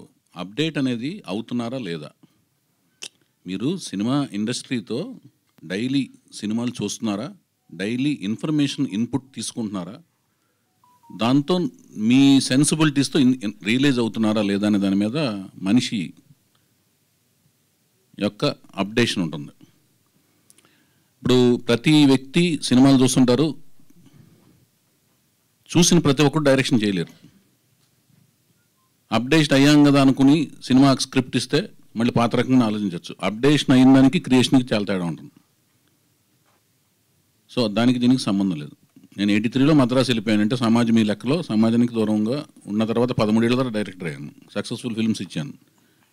బట్ అక్కడ అన్ని సినిమాలు చూసేవాళ్ళం. మలయాళం, తమిళం అన్ని సినిమాలకి. ఇప్పుడు మేము డైలీ ఐమాక్స్ దగ్గర మీకు కనపడుతున్నాయి కదా, మీరన్నా మిస్ అవుతారు. నేను అన్ని సినిమాలు అక్కడికి వచ్చి నేను, నా వైఫ్, వీలైతే మా పిల్లల్ని కూడా స్కూల్ మానిపించేసి తీసుకొస్తాం. సినిమా ఏ భాష అయినా చూసేస్తానండి. అది చౌదరి అయితే అవుతున్నాను. చౌదరి గారు, అన్నా రే నుండి కోలుకోవడానికి ఎన్నాళ్ళు సమయం పట్టిందా మీకు? కోలుకోవటం అనేది తీసుకుని దెబ్బను బట్టండి. కోలుకోవటానికి సమయంకి ఎందుకు తేడా ఉంటుందంటే, దెబ్బ తగిలింది, అంతకుముందు కూడా తగిలింది దెబ్బలో. రేయికి ఒక్కదానికి ఎందుకు అడిగారు? అంతకుముందు తగిలిన దెబ్బలు కూడా. కానీ ఇంత గ్యాప్ తీసుకోలేదు అప్పుడు. అది మీకు కనపడుతుంది. గ్యాప్ను బట్టి మీరు ఎక్కువ దెబ్బ తగిలిందని మీరు అనుకుంటున్నారు. మీరు ఎందుకు అనుకుంటున్నారు మీరు చెప్పాలి. అంటే గ్యాప్ రావడానికి వేరే కారణాలు చాలా ఉన్నాయి. అవన్నీ ఏంటంటే సినిమా రిలేటెడ్ కాదు. అది సినిమా రిలేటెడ్ కాదన్నది. అంటే గ్యాప్ తీసుకోవటం సినిమా రిలేటెడ్ కాదు. మధ్యలో రెండేళ్ళేమో కరోనా వలన సినిమా ఫీల్డ్లో స్తబ్దతగా ఉంది. ఆ కరోనా టైంలో కూడా ఆల్రెడీ రన్నింగ్లో ఉన్న ఫిల్మ్స్ తర్వాత 1.5-2 years పట్టింది. ఆ టైంలో నేను సినిమా స్టార్ట్ చేయలేదు కాబట్టి దానివల్ల 4 ఏళ్ళు సినిమాలు ఎవరు తీయలేదు. కరోనా టైంలో తీయని వాళ్ళందరూ కూడా 4 ఏళ్ళు ఆగిపోయారు. అది 4 ఏళ్ళు తీసేయచ్చు. నేను రేయి వలన రేయి తర్వాత 4 ఏళ్ళు గ్యాప్ ఉంది. అందులో 2 ఏళ్ళు గ్యాప్ జెన్యూను, 2 ఏళ్ళేమో నేను అదే రేయి సినిమా ఎఫెక్ట్ 2 ఏళ్ళు ఉంటుంది, 1.5-2 years. నాకు సినిమాకి 2 years గ్యాప్ జనరల్ కావాలి. నేను రెడీ అయ్యాను, రెడీ అయ్యే టైంకి కరోనా వచ్చింది. అంటే ఇప్పుడు ఎన్నాళ్ళ నుండి కథానాయకుడిని వెతుకుతున్నారు మీరు? కథానాయకుడిని రేయికి ముందు, కరోనాకు ముందు నుంచి దాదాపు 2018 ఎండ్ నుంచి ఎతుకుతున్నాను. అంటే అప్పటికి మీ దగ్గర కథ ఉందా? కథ ఉంది. కథలోని రూపాలు మారుతుంటాయి. కథ వాళ్ళు అనుకున్నాను అనుకోండి, ఇప్పుడున్న కథకు కూడా రేపెల్లుండు దానిలోని చేంజెస్ చేసుకుంటూ ఉంటాం. ఇప్పుడు కేజీఎఫ్ సినిమా వచ్చిందండి. కేజీఎఫ్ అనేది ఒక ట్రెండ్ అనుకుంటే నెక్స్ట్ కాంతారా కథ వచ్చి మీకు చెప్పాను అనుకోండి, మీరే ప్రొడ్యూసరు. మా కేజీఎఫ్ టైంలో కాంతారా కథ చెప్తున్నాడు ఇంటర్వ్యూడు, పూనకం అంటున్నాడు, అడవిలోకి వెళ్ళి మాయమైపోతాను అంటున్నాడు. ఎలా చూస్తారు ఈ సినిమా? వీడి కదా పిచ్చి పట్టింది అనేసి మీరు ఒప్పుకోరు. అది అది కేజీఎఫ్ ట్రెండ్లో ఉంటే కాంతారా అని కథ చెప్పి మనుషులు ఈ రోజుల్లో మాయమైపోవటం ఏంటి? అడవిలోకి వెళ్ళి పిచ్చి పట్టింది ఇలాంటి కథలు చెబుతున్నాడు అనుకుంటారు. కానీ థియేటర్లో కూర్చొని చూస్తేనే దాన్ని ఊహించలేరు. ఇన్వెస్టర్ దాన్ని ఊహించలేడు. డైరెక్టర్ కెన్ ఇమాజిన్, ఆ తర్వాత ఇన్వెస్టర్ కెన్ ఇన్వెస్ట్, లేకపోతే డైరెక్టర్ కెన్ ఓన్లీ ఇన్వెస్ట్. నా సినిమాలకు ఎక్కువ శాతం నేనే ఇన్వెస్టర్, నేనే క్రియేటర్. మీరు పరిచయం చేసిన హీరోలు, మీరు పనిచేసిన హీరోలు ఇప్పుడు మంచి పొజిషన్లో ఉన్నారు. రామ్ గారు కానీ, సాయిధమ్ తేజ్ గారు కానీ, నాగార్జున గారు కానీ, వాళ్ళని ఎవరిని అప్రోచ్ అవ్వకుండా మళ్ళీ 10 years తర్వాత కొత్త హీరోతోటే మళ్ళీ చేయడం అన్నది చిన్న రిస్క్ ఫ్యాక్టర్ అవుదా? నేను ఫస్ట్ ఫిలిం నుంచే నాగార్జున గారు ఇందాక ఇచ్చిన స్పీచ్లోనే నాగార్జున గారు అవకాశం ఇస్తానన్నప్పుడు నాకు కొత్త హీరో కావాలన్నాను. ఐ వాంట్ టు, అంటే నేను దానికి ఇన్వెస్ట్మెంట్ కూడా లోపల ఆ క్యారెక్టరిస్టిక్స్ నాలో డెవలప్ అవడానికి మెయిన్ కారణం ఎన్టీ రామారావు గారండి. మాకు భయం ఉండదు, ఆత్మవిశ్వాసం ఉంటుంది. ఇవి చాలామంది డైరెక్టర్స్ ప్రూవ్ చేశారు. మా ప్రొఫెషన్లో ఉన్నప్పుడు ఏమవుతుందంటే, ఇప్పుడు విశ్వనాథ్ గారు ఉన్నారు, శంకరాభరణం కథ, అక్కడ ఆయన ఇన్వెస్టర్ కాదు, ఓన్లీ క్రియేటర్. ఇన్వెస్టర్ వచ్చి ఏడిది నాగేశ్వరరావు గారు. శంకరాభరణం కథ రాసుకున్నప్పుడు అప్పుడు ఎవరిని పెట్టాలండి ఆ టైంలో ఆ పాత్రకి? శంకర శాస్త్రి గారి పాత్రకి జనరల్గా డైరెక్టర్ ఏం ఆలోచిస్తారు? రామారావు గారిను, నాగేశ్వరరావు గారిని లాంటి వాడిని పెట్టాలనుకుంటారు. మంజు భార్గవ్ గారి క్యారెక్టర్ని ఎవరిని పెట్టాలనుకుంటారు? అప్పుడు ఇంకో ఏదో ఫెమిలియర్ క్యారెక్టర్ని ఎవరిని పెడదాం అనుకుంటారు. మంజు భార్గవ్ గారికి అప్పుడు మలయాళం సినిమాల ద్వారా వేరే ఇమేజ్ ఉంది. ఆవిడని దిగొచ్చి ఆ ప్రముఖ క్యారెక్టర్లో ఆవిడకు ఒక సంగీతం పట్ల, సాహిత్యం పట్ల ఒక మక్కువ ఉన్న క్యారెక్టర్ కింద పెట్టారు ఆవిడని. ఓకేనండి. శాస్త్రి గారి కిందేమో, అదే శంకర శాస్త్రి గారి కిందేమో ఒక పెద్ద హీరో దగ్గరికి వెళ్లకుండా ఒక కొత్త అతను దిగుచ్చి పెట్టారు. దానికి ఏంటంటే డైరెక్టర్కు ఉన్న శక్తి, ఆత్మవిశ్వాసంతోనే ఆ స్క్రిప్ట్ నేను ఆ పోర్ట్రేట్ చేయగలిగిన శక్తి ఉంటుంది. నాకు అసలు ఏమీ భయం లేదండి, ఇన్సెక్యూరిటీ లేదు. ఇన్సెక్యూరిటీ లేనప్పుడే, అంటే ఇప్పుడు వెళ్ళిపోయి అతను వెళ్ళి అడిగేద్దాం, నేను క్రియేట్ చేసిన రామ్ దగ్గరికి వెళ్ళి అడుగుదాం, అలాగే ఆలోచన రాదు నాకు. మరి ఆ ఇన్సెక్యూరిటీ లేనప్పుడు ఎన్టీఆర్ ఫ్యామిలీ నుంచి తెచ్చుకోవడం, ఎన్టీఆర్ బ్యాన్ రైడ్ చేయడం ఎందుకు? నేను వెతుకుతున్నా కొత్త హీరోని ఎవరైనా తీసుకురావచ్చు. అదేనండి, మీరు అడిగేది ఏంటంటే అతనే ఎందుకు అని మీకు ఫీలింగ్. నేను చెప్పేది ఏంటంటే లేదు, ఆత్మవిశ్వాసం లేదు. అంటే మీకు ఏంటంటే నాకు నచ్చకపోతే ఇతనేం తీసుకొని అంటున్నా. నేను అనేది అది కాదు సార్. ఆత్మవిశ్వాసం ఉన్నప్పుడు ఒక కొత్త వేరే మీకు అది చేసి చూపించే కదా. ఇప్పుడు ఆదిత్య ఓం ఉన్నాడు, ఉత్తరప్రదేశ్ అతను, నాకు తెలియదు, 1 year బ్యాక్ తెలుసు నాకు అతను. 1 year బ్యాక్ అతను వేరండి. I promise and I swear అండి, you can enquiry check with Aditya Om also. నేను హీరోయిన్ కోసం వెళ్తే అతను కనపడ్డాడు నాకు. ఇది వెరైటీగా ఎనర్జెటిక్గా ఉన్నాడే, ఫంకీ స్టైల్లో చాలా బాగున్నాడు. నాకు సుష్మా కౌల్ దగ్గర ఆ హీరోయిన్ పంపించమంటే ఇతను కూడా పంపించింది, బాగున్నాడు. అతను ఫాదర్ మదర్ ఎవరో నాకు తెలియదు. నేను లాస్ట్ 1 year బ్యాక్ తెలుసుకున్నాను, ఐ స్వేర్. సో వాళ్ళ ఫాదర్ అంట ఒక IAS officer, mother Samajwadi MLA అంట, నాకు తెలియదు. But he is highly dedicated Aditya Om, highly dedicated, highly determined. ఎంత రేంజ్ కంటే ఆ పొజిషన్ ఎప్పుడు చెప్పలేదు. బాంబేలో ట్రైన్ ఎక్కి, నేను ఫస్ట్ ఫిలింకి అలాగే నేనేమి ఫెసిలిటీస్ ఇవ్వనండి, జస్ట్ ట్రైన్ ఎక్కి లీ ప్యాలెస్లో షూటింగ్, ట్రైన్ ఎక్కి వచ్చాయి, బేగంపేటలో దిగిపో, డైరెక్ట్గా షూటింగ్కి వచ్చాయి, ట్రైన్లోనే స్నానం చేసి వచ్చాయి, ట్రైన్లో స్నానం చేసి వచ్చాడు. నాకు 1 year బ్యాక్ తెలిసింది. నేను ఇప్పుడు మీరు అడిగే ప్రశ్న ఎలా ఉందంటే అన్నగారు, నా జర్నీ చూసి తెలిసి కూడా అడుగుతున్నారు మీరు. అది నాకు కొంచెం అంటే నేను చెప్తాను. ఇప్పుడు హరికృష్ణ గారు ఇప్పుడు లాహిర్ లాయర్ అయిందా, ఒక నిమిషం వినండి అన్న వినండి. లాహిర్ లాయర్ అయిన తర్వాత అది 7th class పబ్లిక్ ఎగ్జామ్, ఓకేనండి. తర్వాత 8th 9th రిలీఫ్ ఉంటుంది, 10th మళ్ళీ పబ్లిక్ ఎగ్జామ్ కదా జనరల్గా. 7th అయిన వెంటనే మళ్ళీ యాసిడ్ టెస్ట్ అవ్వడానికి పెట్టుకుంటారండి. 48 ఏళ్ల వయసులో హరికృష్ణ గారిని, ఒక్క నిమిషం అండి, సిమ్రన్ గారిని పక్కన పెట్టి, ఒక్క నిమిషం, సిమ్రన్ గారు సౌందర్య గారిని హీరోయిన్లుగా పెట్టి కమర్షియల్ సినిమా టైంలో పెద్ద హీరోని పెట్టి ఆయన పెట్టుబడి పెట్టరుగా సినిమాకి. నేను చేస్తాను, నా క్యారెక్టర్ ఎస్టాబ్లిష్ అయిన చేసుకున్న తర్వాత కూడా నందమూరి వంశం దగ్గరికి ఎందుకు వెళ్తానంటే అతను నచ్చాడు, బాగున్నాడు కాబట్టి వెళ్తున్నాను. ఇప్పుడు అతను ఇంకొక నిమిషం అండి అన్న, అతను డైరెక్ట్ వారసుడు కూడా కాదు. డైరెక్ట్ వారసుడు అయితే శాలబిలిటీ వేరేగా ఉంటుంది, అర్థమైందండి. ఇప్పుడు మీరు ఇప్పుడు ఒక హీరో అనుకోండి, మీ హీరోకి డైరెక్ట్ కొడుకు సాయిధరం తేజు, రామ్ చరణ్ కాదు, ఓకేనండి. మన ఈయన పేరేంటి, ఇప్పుడు మేము పరిచయం చేసే అతను డైరెక్ట్గా ఒక హీరో గారు డైరెక్ట్ కొడుకు కాదు. వాళ్ళకు వేరే శాలబిలిటీ ఉంటుంది, ఇతనికి వేరే శాలబిలిటీ ఉంటుంది, ఇతనికి యాంటిసిపేషన్ వేరేగా ఉంటుంది, వాళ్ళకి వేరే యాంటిసిపేషన్ ఉంటుంది. అర్థమవుతుందా మీకు? సో ఇక్కడ మీరు ఏం ఆలోచించాలంటే వైవిఎస్ చౌదరి జర్నీ ఏంటి, అతను తీసుకునే రిస్క్ ఏంటి, అతని క్యాలిక్యులేషన్స్ ఏంటి, అతను దేని మీద స్టిక్ అయ్యి వెళ్తాడు అనే దాని మీద మీరు నా జర్నీని కూడా అసెస్మెంట్ చేసి, మీ జర్నీ చూస్తేనే మీరు ఆదిత్య హోమం పక్కన పెడితే, ఆదిత్య హోమం కాదు, హరికృష్ణ గారితో 3 సినిమాలు ఎవరైనా తీయగలరా? హరికృష్ణ గారు కాదండి, మీరు రాముని పరిచయం చేశారు. ఒక్క నిమిషం సినిమా వారసుడే, రామ్ సినిమా వారసుడు కాదు. రామ్ సినిమా వారసుడు అయితే రవికిషోర్ గారు ప్రొడ్యూస్ చేయాలి, నేను ఎందుకు ప్రొడ్యూస్ చేయాలి? ప్రొడ్యూస్ కాదండి, మూర్తి గారు ఒక మాటనండి, ప్రొడ్యూస్ చేయటం అనేది it's not an easy job. Ram మీద ₹1 శాలబిలిటీ ఉండదు. 10 కోట్లు రిలీజ్ రోజున డబ్బులు పోయినాయి అన్నారు, 10 కోట్లు ఖర్చు అయింది. నాకు ఆస్తులన్నీ నా అన్ని స్టేక్లో ఉన్నాయి. నేను మళ్ళీ శాటిలైట్ రైట్స్ తక్కువ రేటుకి అమ్మి వాటిల్ని జీటీవీకి తక్కువ రేటుకి అమ్మి, జీటీవీ రాఘవేంద్ర రెడ్డిని అడిగితే తెలుస్తుంది, పబ్లిసిటీ చేసి ఆడియన్స్ ఎవరు లేరు థియేటర్ల దగ్గర 4 వారాలు థియేటర్ల చుట్టూ తిరిగి నేను థియేటర్లో జనం ఉన్నారన్నట్టుగా మైకులతో మాట్లాడేవాడిని. బ్రహ్మాండంగా ఉన్నారు జనం, ఆనందంగా ఉంది. నాకు జనాలు మైకులు తెప్పదనేవాడిని, విజయవంతం చేసినందుకు ఆనందంగా ఉంది అని మాట్లాడేవాడిని. ఇవన్నీ నిజాలండి, ఫ్యాక్ట్స్. అది నెమ్మదిగా రొటేట్ అయ్యింది. లాహిర్ నా సినిమాలు, నా విజయాలన్నీ ఈజీగా రాలేదు అన్నగారు, మీరు చెప్పే జాగ్రత్తగానండి. 11న దేవదాస్ రిలీజ్ అయింది, January 11. 12న స్టైల్ పడింది నెత్తి మీద. స్టైల్ ఏంటంటే ఇండస్ట్రీలో ఫస్ట్ ఆఫ్ ఇట్స్ కైండ్ లాగా చిరంజీవి గారు గెస్ట్ అపిరెన్స్, ఒక మాస్ పెద్ద బిగ్గెస్ట్ మాస్ హీరో, ఒక బిగ్గెస్ట్ క్లాస్ హీరో నాగార్జున గారు గెస్ట్ అపిరెన్స్, లారెన్స్. స్టైల్ పడింది, దెబ్బ కుదేలైపోయింది నా సినిమా. 11వ తారీఖు రిలీజ్ చేయరు. యాక్చువల్గా లవ్ స్టోరీలు చూసే సీజన్ సంక్రాంతి సీజన్ కాదు, లవ్ స్టోరీలు వెళ్ళరు. 12 స్టైల్ నా సినిమా పడుకుంది. 13 చుక్కల్లో చంద్రుడు, ఆఫ్టర్ నువ్వు వస్తానంటే వద్దంటాను, హార్ట్ థ్రోబ్ అనమాట సిద్ధార్థ. నా యూత్ కూడా వెళ్ళిపోయారు, నా దగ్గర థియేటర్ దగ్గర జనాలు లేరు. 13న లక్ష్మి, పొంగల్, కరెక్ట్గా పొంగల్ సినిమా అది.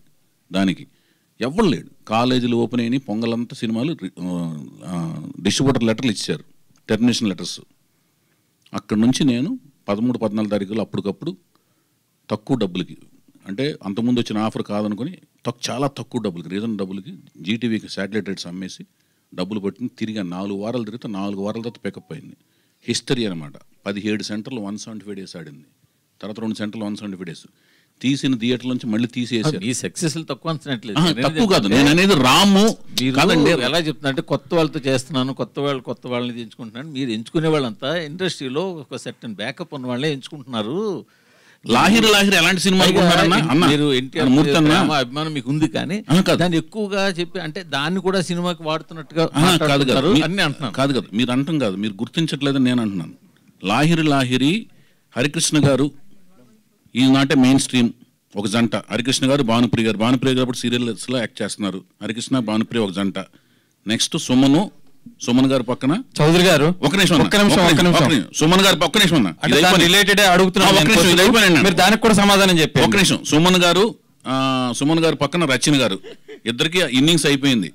తర్వాత వినీత్ గారు సంగవి గారు, వాళ్ళ ఇన్నింగ్స్ అప్పటికి అయిపోయింది. ఆదిత్యమో మమికిత కొత్త 4 జంటలు ఎవరికన్నా సేలబిలిటీ ఉందా? వాళ్ళ మీద 1 కోటి నుంచి 1,50 లక్షల సినిమా తీస్తే మేబీ సినిమా రిలీజ్ చేయడానికి ప్రోత్సాహం రావచ్చు. ఓకేనండి. 3,90 లక్షల సినిమా తీసా నా సొంత. అప్పటికి నా అపార్ట్మెంట్ తాకట్టు పెట్టాను. నా భార్య నగలు, మా మదర్ నగలు, మా అత్తగారి నగలు అన్ని రిలీజ్ టైంకి అన్ని స్టేక్లో ఉన్నాయి. ఆ రోజున ఇప్పుడు చెప్తున్నాను, మర్చిపోయాను అసలు విషయం. రామోజీరావు గారు థియేటర్ ఎక్స్ప్లాయిటేషన్ మీద ఫైనాన్స్ చేయకపోతే ఈ సినిమా రిలీజ్ అయ్యే కాదు.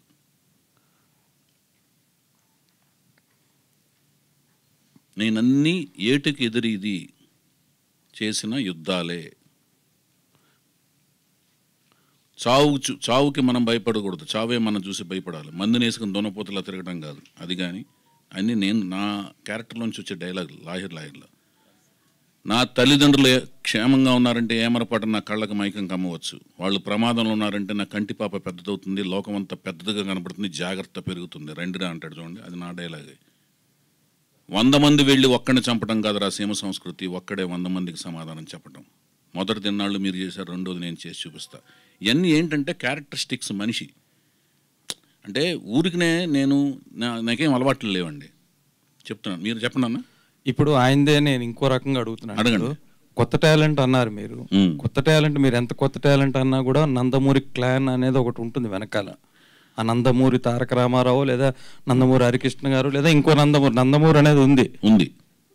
మీరు ఇంతకు ముందు చెప్పారు చూడండి, ఆదిత్య ఓమని ట్రైన్లో వచ్చేసి ట్రైన్లోనే స్నానం చేసి అంతే వచ్చేయని. ఆ కొత్త వాళ్ళతో మీరు సినిమా తీయడం వేరు. ఈయన వెనకాల ఇంత నందమూరి క్లాన్ ఉన్నప్పుడు ఈయనకి కూడా మీరు అలాగే చెప్పి ఆ విధంగానే తీయగలరా, లేకపోతే మీ మీద ప్రెజర్ ఉందా? ఆయన వెనకాల మీరు దేవుడిగా భావించే మీ నందమూరి తారక రామారావు మునిమనుడు కాబట్టి హరికృష్ణ గారు మీ మీద ఏమైనా ప్రెజర్ ఉంటుందా? ఏమి ఉండదు. నేను ఎవరినైనా కొత్త వాళ్ళగానే ట్రీట్ చేస్తాను. ఏ కంఫర్ట్స్ ఇవ్వను. ఇంకా వాళ్ళకంటే తక్కువగా ట్రీట్ చేస్తాను. ఎందుకు తక్కువగా ట్రీట్ చేస్తానంటే వాళ్ళకి సినిమా అంటే అర్థమైంది. వాళ్ళు they are named by YVS products అని వాళ్ళు బయటికి వెళ్ళిన తర్వాత వైవిఎస్ ఏం చేశారు? అప్పుడు మీ స్టూడెంట్ ఉంటాడండి, మీరు టీచర్ అయ్యారు అనుకోండి, వైవిఎస్ స్టూడెంట్ కింద బయటికి వెళ్తే ఏంట్రా వైవిఎస్ ఇదైనా మీకు నేర్పింది అంటారేమో, నాకు బ్యాడ్ నేమ్ వస్తుంది భయం. వాళ్ళందరికీ అన్నీ కరెక్ట్గా చెప్తాను. పైగా 11 నెలల నుంచి నేను కొత్త వాళ్ళని పరిచయం చేస్తే వాళ్ళతో ట్రావెల్ అవుతానండి. ఖాళీగా ఉంటాను, డైరెక్ట్గా తీసుకొచ్చి షూటింగ్ సెట్స్లో పెట్టను. వాళ్ళు 11-12 నెలలు వాళ్ళతో ట్రావెల్ అవుతాను. ఇప్పుడు తను లాస్ట్ ఇయర్ మార్చిలో చూశాను, ఏప్రిల్లో చూశాను, మార్చిలో ఎండ్లో ఓకే అయింది, ఏప్రిల్ ఎండ్లో చూశాను. అప్పటి నుంచి 11-12 నెలలుగా స్వయంగా నేనే కోచింగ్ ఇస్తున్నాను. అంతేగాని నిన్న చూశాను ఇవాళ అది ఉండదు. అతనితో ట్రావెల్ అయ్యి అతను బాడీ బిల్డింగ్, డ్యాన్సులు, ఫైట్లు అవన్నీ కోచింగ్ ఇచ్చి డైలాగ్ డెలివరీలు, సొసైటీ ఎలా ఉంటుంది, ఏ హీరో ఎబిలిటీస్ ఏంటి, ఏ హీరోస్ ఎందుకు పైకి వచ్చారు, ఏ హీరోకి ఉన్నాయి స్ట్రెంగ్త్లు ఏంటి, వీక్నెస్లు ఏంటి, అన్నీ నాకు తెలిసిన నాలెడ్జ్ అతనితో షేర్ చేస్తాను. వాళ్ళు ఇంతకాలం స్టడీ చేయలేరు కదండి. వాళ్ళు కాన్వెంట్ స్టూడెంట్స్ అవ్వచ్చు, వాళ్ళు మనం వెళ్ళినట్టుగా అన్ని సినిమాలకు వెళ్ళలేరు పాపం. మనం చూసిన బుక్స్ మనం అన్ని చదవలేరు కదా. కొంత మనకు తెలిసిన టిప్స్ వాళ్ళకి ఇస్తాం. అది గీత గారిని అడుగుతాను, ప్రొడ్యూసర్. అమ్మో, కంగ్రాట్స్ గీత గారు. థ్యాంక్ యూ అండి. ఎందుకంటే లేడీస్ ప్రొడ్యూసర్గా చాలా కాలం అయింది రాక, మీరే మీకు ఎక్స్పీరియన్స్ ఉంది కాబట్టి చౌదరి గారికి మీరే ప్రొడ్యూసర్ అంటే ముందుగా ఆల్ ది వెరీ బెస్ట్. ఈ ప్రాజెక్ట్ కూడా మంచి హిట్ అవ్వాలని కోరుకుంటున్నాం. మీ బ్యానర్ పేరు ఎన్టీఆర్ అని పెట్టారు, ఏ న్యూ టాలెంట్ రోజ్. అలాగే మీరు ఓల్డ్ టాలెంట్, అంటే మీరు కూడా యాక్టర్ కదా బేసికల్గా. మీరేమన్నా ఈ సినిమాలో యాక్ట్ చేసే ఛాన్స్ ఉందా? లేదండి, ఈ మూవీలో కేవలం ప్రొడ్యూసర్ పాత్రనే నిర్వర్తిస్తాను. ఆయన కథ, స్క్రీన్ ప్లే, డైరెక్షన్ ఆయనకి ఫుల్ ఫ్రీడమ్, ఆయన చూసుకుంటారు. సో ఈసారి ప్రొడక్షన్ అంతా నేను చూసుకుందాం అనుకుంటున్నాను. డైరెక్టర్స్ కూడా మనం చాలా సినిమాలు యాక్ట్ చేస్తారు, ఫాదర్ క్యారెక్టర్స్, బ్రదర్ క్యారెక్టర్లు కాబట్టి చౌదరి గారిని కూడా ఒక క్యారెక్టర్ని పెట్టి చేయిస్తున్నారు సినిమాలు ఏమన్నా? Not in this movie, maybe in the future. Chowdary గారు, అన్నా నందమూరి ఇంటి నుంచి ఇంకొక హీరో వస్తున్నాడంటే ఇండస్ట్రీ మొత్తం అటువైపు చూస్తుంది తప్పకుండా.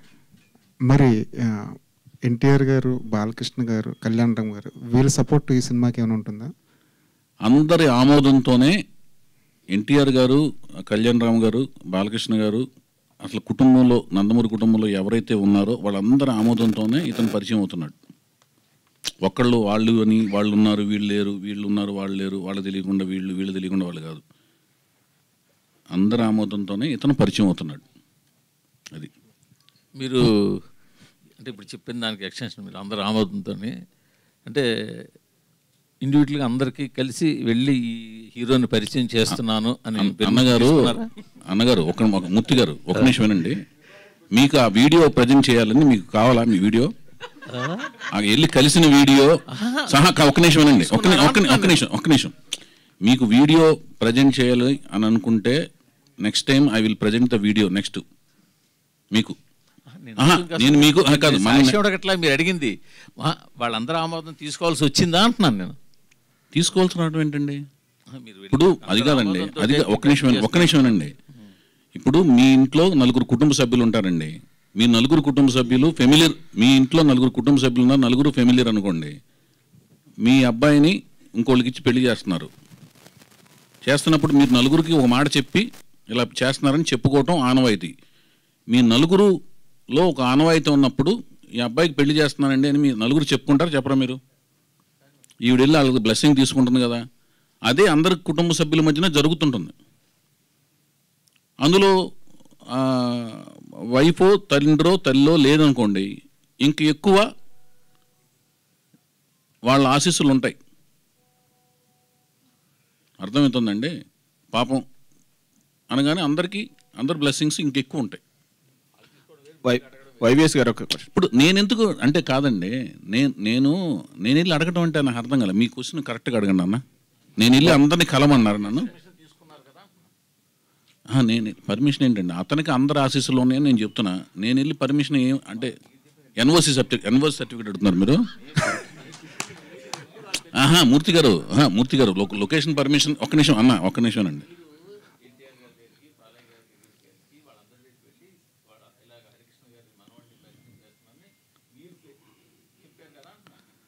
వాళ్ళ ఆశీస్సులు ఆయనకు ఉన్నాయి సార్. నేను వాళ్ళ ఆశీస్సులు, అతను హీరో అవటాక ఆశీస్సులు ఉన్నాయి. తర్వాత ప్రతి సినిమాకి వెళ్ళి డైరెక్టర్ వెళ్ళి అందరికీ ఇప్పుడు వాళ్ళు తీసుకోరు సార్. అతను హీరో అవటాక వాళ్ళ ఆశీస్సులు ఉన్నాయి, నటుడు అవటాక ఆశీస్సులు ఉన్నాయి. ప్రతి డైరెక్టర్ వెళ్ళి వాళ్ళకి సబ్జెక్టులు అవి చెప్పరు, నువ్వు అమ్మంటారు అంతే, వాళ్ళు అయిపోతారు. అర్థమవుతుందన్నా? నువ్వు ఏ టెక్నీషియన్ పెట్టుకుంటున్నావు, వాళ్ళు అందరూ వెళ్ళిపోయి మీ ముగ్గురికి చెప్పడం అని చెయ్యరంటున్నాను. అది ఆ పద్ధతి కూడా కాదు. అది ఆ టెక్నీషియన్ లిబర్టీ ఈజ్ ఎంటైర్లీ అందరి దగ్గర. అదిగా మూర్తి గారు, అది కాదన్నా. ఒక నిమిషం అన్న. పెళ్లి కూతురు ఒక నిమిషం మూర్తి గారిని మాట్లాడినామండి. ప్లీజ్ దయచేసి అన్న నా మాటేనండి. మూర్తి గారు నేను చెప్పేదేనండి. నేను ఇందాక సబ్జెక్ట్కి వస్తున్నా. పెళ్లి కూతురు మీ అమ్మాయి అయినప్పుడు మీ అమ్మాయి వాళ్ళందరూ ఆశీస్సులు తీసుకుంటుందండి. పెదనాన్నది, బాబాయిది, వాళ్ళది. ఓకేనండి? పెళ్లి కొడుకు వెళ్ళి ఏమండి మీ అమ్మాయిని చేసుకుంటున్నాను, ఏమైనా నేను చేసుకుంటున్నాను, వీళ్ళందరి దగ్గరికి వాడు వెళ్ళదు. ఆశీస్సులు కాదండి మీకు. నేను చెప్పేది మీకు అర్థం కాలేదండి. అతను ఒక్క నిమిషం బాబు భయ్య నాగేంద్ర ఒక్క నిమిషం అన్న నాగేంద్ర గారు, నేను సీతయ్యని. I can answer anything. మీరు ఉండండి, మీరు ఆవేశపడకండి అన్న నాగేంద్ర అన్న మీరు నా బ్రదర్. ఈ మూర్తి గారు నా అన్న. ఒక్క నిమిషం అన్న. అది ఏంటంటే ఎలా ఉంటుందంటే అతనికి వాళ్ళందరూ ఆశీస్సులు ఉన్నాయన్న. ఓకేనా? ఒక్క నిమిషం, అందులో డౌట్ లేదు, అది డౌట్ లేదు కదా, అంతే. అది నేనెవరిని కాదు వాళ్ళ. ఒక్క నిమిషం అండి. అన్న ఒక్క నిమిషం అండి. నేను సీతయ్య అన్న, మీకు వద్దు, నేను సీతయ్యని, నేను రామాయణ కాదు, నేను సీతయ్యని. వైవేష్ గారు ఒక ప్రశ్న అండి. ఒక క్వశ్చన్ సార్, వైవేష్ గారు, చౌదరి గారు, ఇలాగా ఇండస్ట్రీలో చాలా మంది టీడీపీ సపోర్టర్స్ ఉన్నారు, అందులో మీరు కూడా ఒకరు. మీరు మీకు ఏం కావాలి చెప్పండి. సరే, మీకు సినిమా మీద కాదు, మీకు మీరే పార్టీ చెప్పండి. సినిమా ఇండస్ట్రీ, మీరే పార్టీ? Cinema party sir. మరి నా పార్టీని మీరు ఫిక్స్ అయ్యేటకు మీరెవరు? మీకేం అధికారం ఉంది? మీరు మొన్న ఎవరు కొట్టేశారు? అది చెప్పకూడదు కదా సార్. మరి మీరు ఎందుకు నా గురించి మీరు ఎలా చెప్తారు? నా గురించి మీరు ఎలా చెప్తారన్నా? సరే, క్వశ్చన్ అడుగుతాను.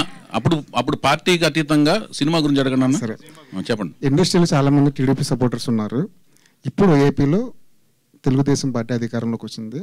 ఇప్పుడు ఇండస్ట్రీకి టీడీపీ నుంచి ఎలాంటి సపోర్ట్ కోరుకుంటున్నారు యాజ్ ఏ ప్రొడ్యూసర్గా? ఈ సినిమా గురించి ఏ ప్రశ్న అడిగినా నేను చెప్తానన్నా. మీరు సినిమాకి గురించి ప్రెస్ మీట్ కోసం వచ్చాం, దానికోసం ప్రత్యేకమైన ప్రెస్ మీట్ పెడతాం.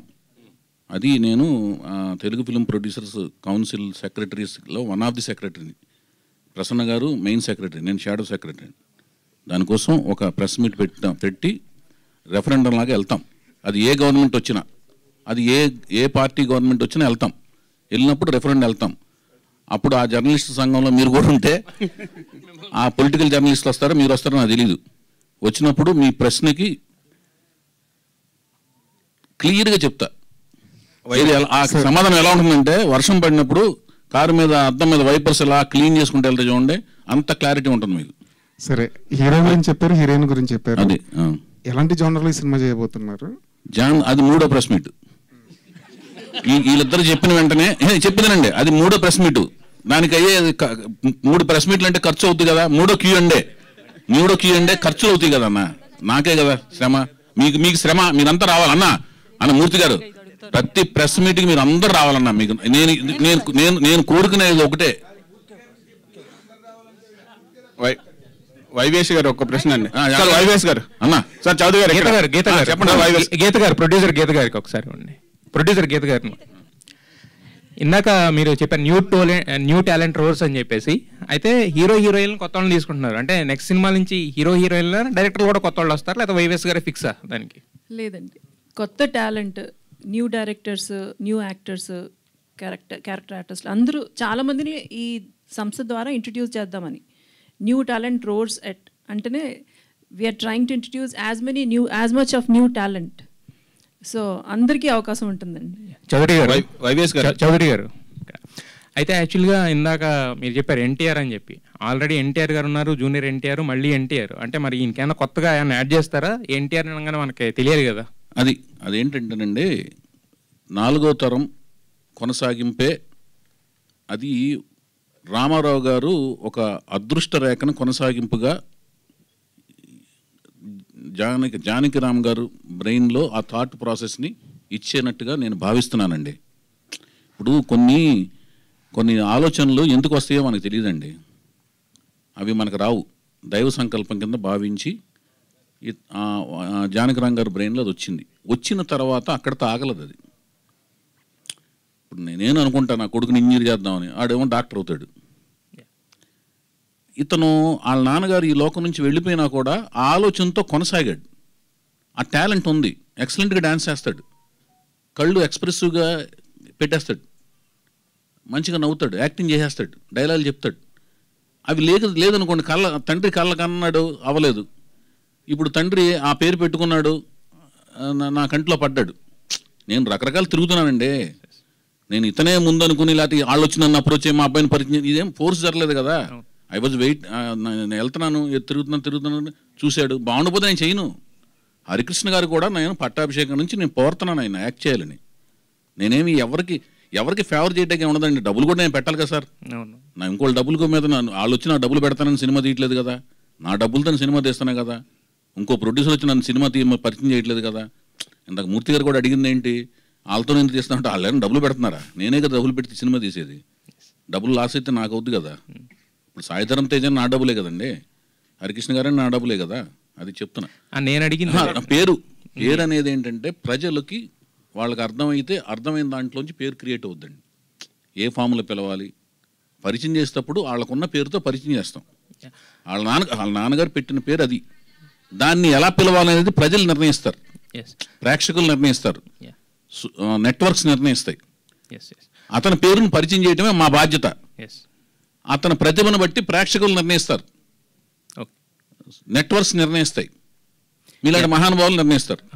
మహానుభావుల దాకా ఎందుకు లేను సార్? కాదు కాదు కాదు, ఇప్పుడు మీకు వచ్చిన ఆలోచన ఉంది కదా, ఆలోచనలోంచి కొంతమంది దానిలోంచి ఆలోచించాలని నిర్ణయిస్తారు. అయితే ఇంకొకటి, ఇప్పుడు ఇంతకు ముందు మీరు మూర్తి గారు అడిగినా వేరే అడిగినా కూడా ఇప్పుడు ఏంటంటే వైష్ణవ్ తేజ్ గారిని ఇంట్రడ్యూస్ చేస్తున్నప్పుడు బుచ్చిబాబు గారు, సాయిధరం తేజ్ కాదు వైష్ణవ్ తేజ్ గారిని ఇంట్రడ్యూస్ చేస్తున్నప్పుడు బుచ్చిబాబు గారు చిరంజీవి గారికి కథ చెప్పారు. అలాగే సాయిధరం తేజ్ ఇంట్రడ్యూస్ చేసినప్పుడు మీరు పవన్ కళ్యాణ్ గారి దగ్గరికి వెళ్ళి చెప్పడం అనేది జరిగింది. ఆయన అవసరం లేదన్నారండి.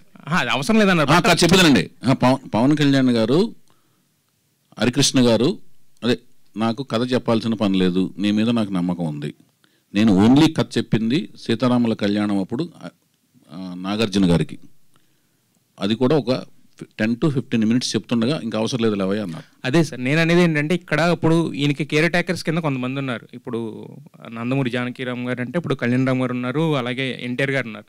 బేసిక్గా ఏంటంటే మనం వారసుని ఇస్తామన్నప్పుడు ఇప్పుడు వైఎస్ చౌదరి గారు బాగా తీస్తారు సినిమాలు, ఓకే, బట్ ఎలాంటి సబ్జెక్టు ఏంటని తెలుసుకోవాలనేది జనరల్గా ఉంటుంది వాళ్ళు కేర్ టేకర్స్ కింద ఉన్నప్పుడు. ఒక పాయింట్ అన్నా చెప్పారు ఎవరికైనా, అంటే అందరి దగ్గరికి తిరగాల్సిన పని లేదు, కేర్ టేకర్ కింద ఉన్న వాళ్ళకి లేదా అట్లీస్ట్ వాళ్ళ మదర్కైనా ఒక పాయింట్ అనేది చెప్తాం కదా ఎవరికైనా. చెప్పకుండా మనం డైరెక్ట్గా ఇలా వైఎస్ చౌదరి గారు వచ్చారు సినిమా అంటే ఇచ్చారు కదా ఎవరు కూడా. ఎవరు నేను ఎవరికి ఏమి చెప్పి ఇంతవరకు నేను ఆ ఫస్ట్ చెప్పిన సీతారాముల కళ్యాణం తర్వాత ఇంతవరకు ఎవరికి కథ పాయింట్ ఇదని చెప్పి నేను సినిమాలు చేయలేదండి. కథ మొత్తం చెప్తాను, అందరికీ చెప్తాను, అందరికీ చెప్పాను. వాళ్ళైతే కండిషనల్గా ఎప్పుడు ఇది కథ, ఈ కథ చెప్తేనే మేము సినిమా అనేది ఎవరికి జరగలేదు. ఈ సినిమా కథ ఇప్పటి వరకు ఎవరెవరికి చెప్పారు? అందరికీ తెలుసండి. ఓకే, మొత్తం అంటే ఎన్టీఆర్ గారికి, కళ్యాణ్ రామ్ గారికి. మీకు ఏం కావాలి భయ్యా? ఇది ఎవరికి తెలుసు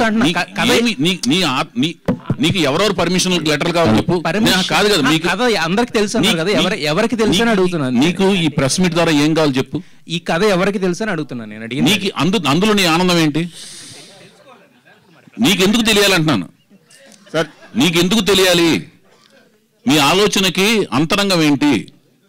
బాహ్య రూపం అర్థమైంది, లోపల అంతరంగం చెప్పు. అంతరంగం ఎందుకు అంటున్నది? ఈ సినిమాకు ఉపయోగపడేది అన్నది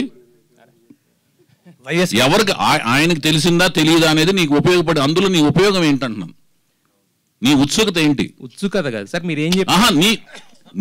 ఇప్పుడు కాదండి, సినిమా చేసే అతనికి తెలుసా తెలియదా అని అడగటం వరకు మీకు వాళ్ళు సినిమా చేసేవాడికి తెలుసు, మీకు అది అడగలేదు. వాళ్ళ కుటుంబంలో అందరికీ తెలుసా అని అడుగుతున్నారు. వైఎస్ గారు ఇక్కడండి సార్. సార్ ఇది ఎన్టీఆర్ అనే పర్సన్ లాంచ్ చేస్తున్నారు, అలాగే ఇందాక చెప్పారు హీరోయిన్ గా కొత్త హీరోయిన్ తీసుకోబోతున్నాం తెలుగు అమ్మాయిని అని, అండ్ అదర్ క్యారెక్టర్స్ కూడా కొత్త టాలెంట్ తీసుకోబోతున్నారా? ఇలాంటి ఏమైనా టాలెంట్ హంట్ ఏమైనా నిర్వహించబోతున్నారా? దీనికి హంట్ అనే మాట అనేసాం అనుకోండి రాజేష్ గారు, అంతేగా భయ్య. అయితే హంట్ అనగానే ఏంటంటే ప్రవాహం వచ్చి మన మీద పడుద్ది. మనం మన సైడ్ నుంచి చేస్తే బెటర్. హంట్ని అనౌన్స్ చేసిన వెంటనే ఒక ప్రవాహం మన ఎత్తుమే పడిపోద్ది, అది ఫ్లడ్ లాగా పడిపోద్ది, మనం ఎత్తుకోలేము, అందులో కొట్టుకుపోతాం మనం అందులో. అందుకని మనకు కావాలన్న విషయం మనకు తెలుసుకుని మనం ఎత్తుకోవటం బెటర్ అని నా ఫీలింగ్. అలా ఆ పని చేస్తున్నా. వైవిఎస్ గారు అమ్మ సార్, ఇప్పుడు మీరు అప్పుడు తీసిన బ్లాక్ బస్టర్స్ కొన్ని కానీ ఇప్పుడు కానీ జనరేషన్ మారింది, ట్రెండ్ కూడా మారింది, దానికి అనుగుణంగా ఏమైనా కథ తయారు చేసుకున్నారా? అసలు ఇప్పుడు ట్రెండ్ని బట్టి ఏ టైప్ సినిమా చేయాలనుకుంటున్నారు? అంటే నేను కొంచెం లేట్గా వచ్చాయి కాబట్టి అడిగేశారా? అడిగారు కానీ మీరు నా ఫ్రెండ్, మీరు ఏమైనా అడగచ్చు, చెప్పండి. థ్యాంక్ యూ ఏంటన్నా? Thank you. అంటే ఇప్పుడు పాన్ ఇండియా లెవెల్లో వస్తున్నాయి సినిమాలు. అవును, అంటే వీళ్ళు హీరో చిన్న హీరో అయినా పెద్ద రేంజ్ లో చూపించాలన్న డైరెక్టర్లో ఒక ఆశ ఉంది.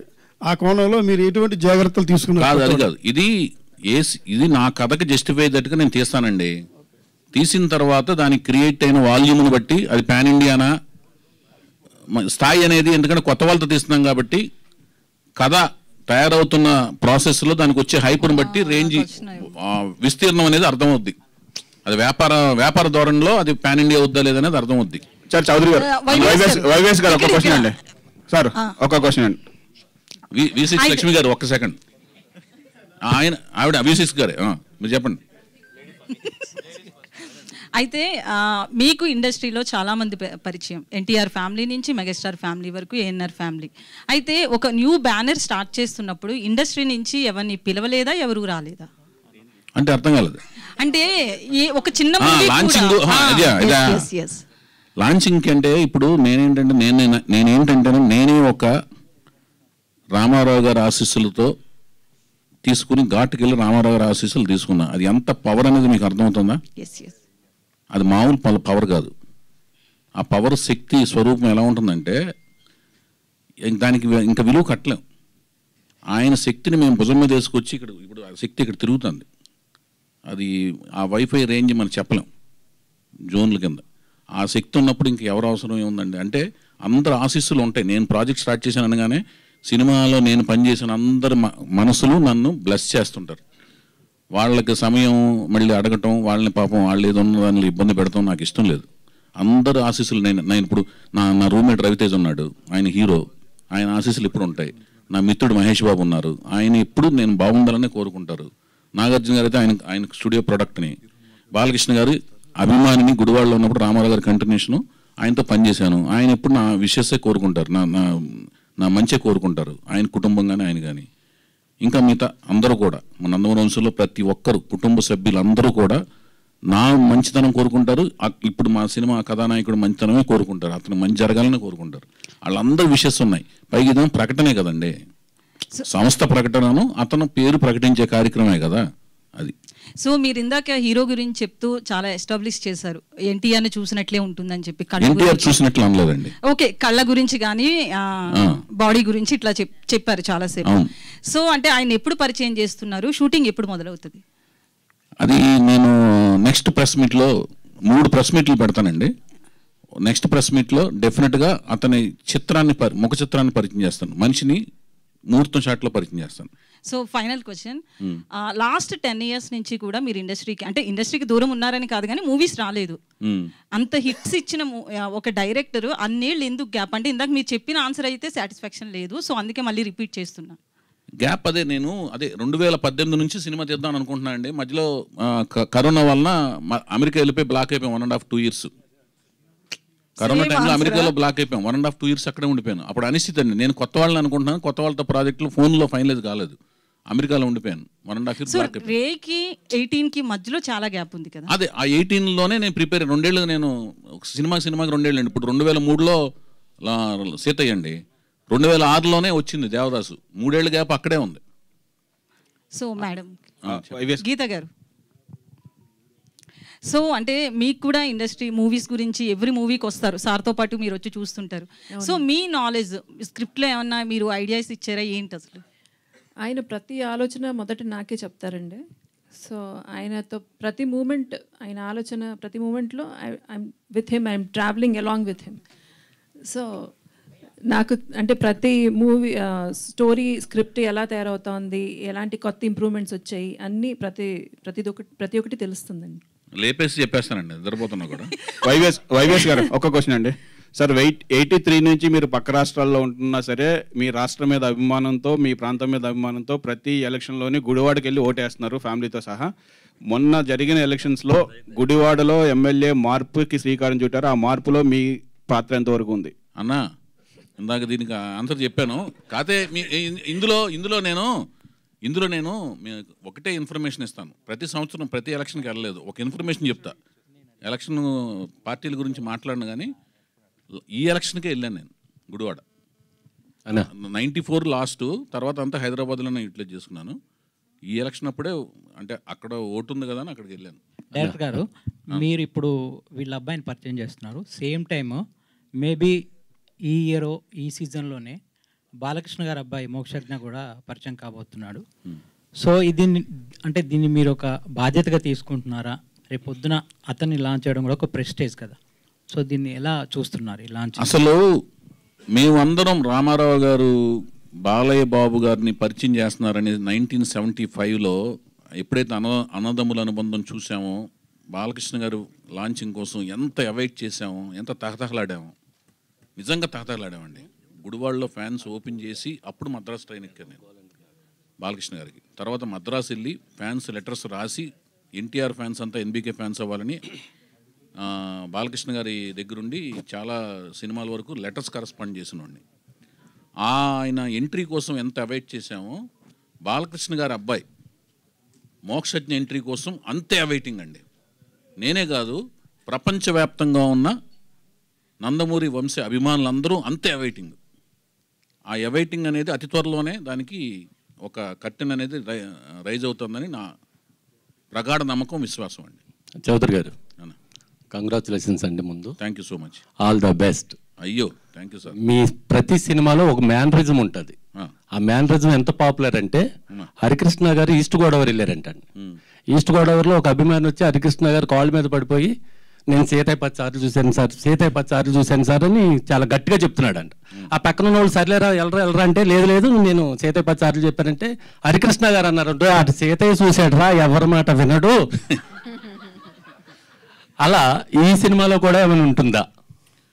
ఎవరి మాట వినొద్దు అనేది నా ఫస్ట్ ఆటోగ్రాఫ్ అండి. నాకు సీతారామ కళ్యాణం సినిమా మొదటి సినిమా తీసిన వెంటనే ఒక ఫస్ట్ వచ్చిన అభిమాని ఎవరైతే, సార్ మీ పాటలు బాగా తీశారు, సినిమా బాగా తీశారు, మీ ఆటోగ్రాఫ్ కావాలి సార్ అని ఒక అతను అడిగితే, నిజంగానే రియల్ లైఫ్లో ఎవరి మాట వినరు కాబట్టి ఎవరి మాట వినొద్దు అని నేను సంతకం చేయడం బిగిన్ చేశాను. ఎవరి మాట వినొద్దు వైవిఎస్ చౌదరి అని. సీతయ్య సినిమా తీస్తున్నప్పుడు సీతయ్య అంటే సాఫ్ట్గా ఉంది, దానికి ఏదన్నా ఎలివేషన్ రగ్గుడ్నెస్ తీసుకురావాలంటే ఒక క్యాప్షన్ ట్యాగ్ లైన్ పెడితే బాగుంటుందనే ఉద్దేశంతో సీతయ్య ఎవ్వరి మాట వినడు అని నేను దాన్ని నా ఆటోగ్రాఫ్ని ట్యాగ్ లైన్ చేశాను. అక్కడ నుంచి మీరు అన్నట్లే అది పర్యాయ పదం అయిపోయింది. ఎవరి మాట వినట్లేదు అనుకో, వీడు సీతయ్యరా, ఒక అమ్మాయి వినట్లేదు అనుకో, అదొక పెద్ద సీతమ్మరా, అట్లా అంటాం అనేది పర్యాయ పదం అవడం, అది చూసినప్పుడు నాకు కొంచెం ఆనందం కలుగుతుంటుంది. అది థ్యాంక్ యూ బ్రదర్స్. మంచిగా అడిగారు, నన్ను చక్కగా సేఫ్ గార్డ్ చేశారు. ఈ సినిమా ఈ ప్రాజెక్ట్ అయ్యేంత వరకు నన్ను చక్కగా సేఫ్ గార్డ్ చేసిన ప్రపంచానికి పరిచయం చేయండి. నేను మంచి ప్రోడక్ట్ కష్టపడి తీస్తాను, నమ్మకంగా తీస్తానని మీకు ప్రామిస్ చేస్తున్నాను. కష్టమైతే పడతాను చాలా. So thank you YVS Chowdary గారు అండ్ గీత గారు, thank you so much and all the very best NTR 8 కి. అండ్ అతి తొందరలో ఈ బ్యానర్ లో మనల్ని పలకరించడానికి సినిమా వచ్చేస్తుంది. Brothers and sisters, thank you.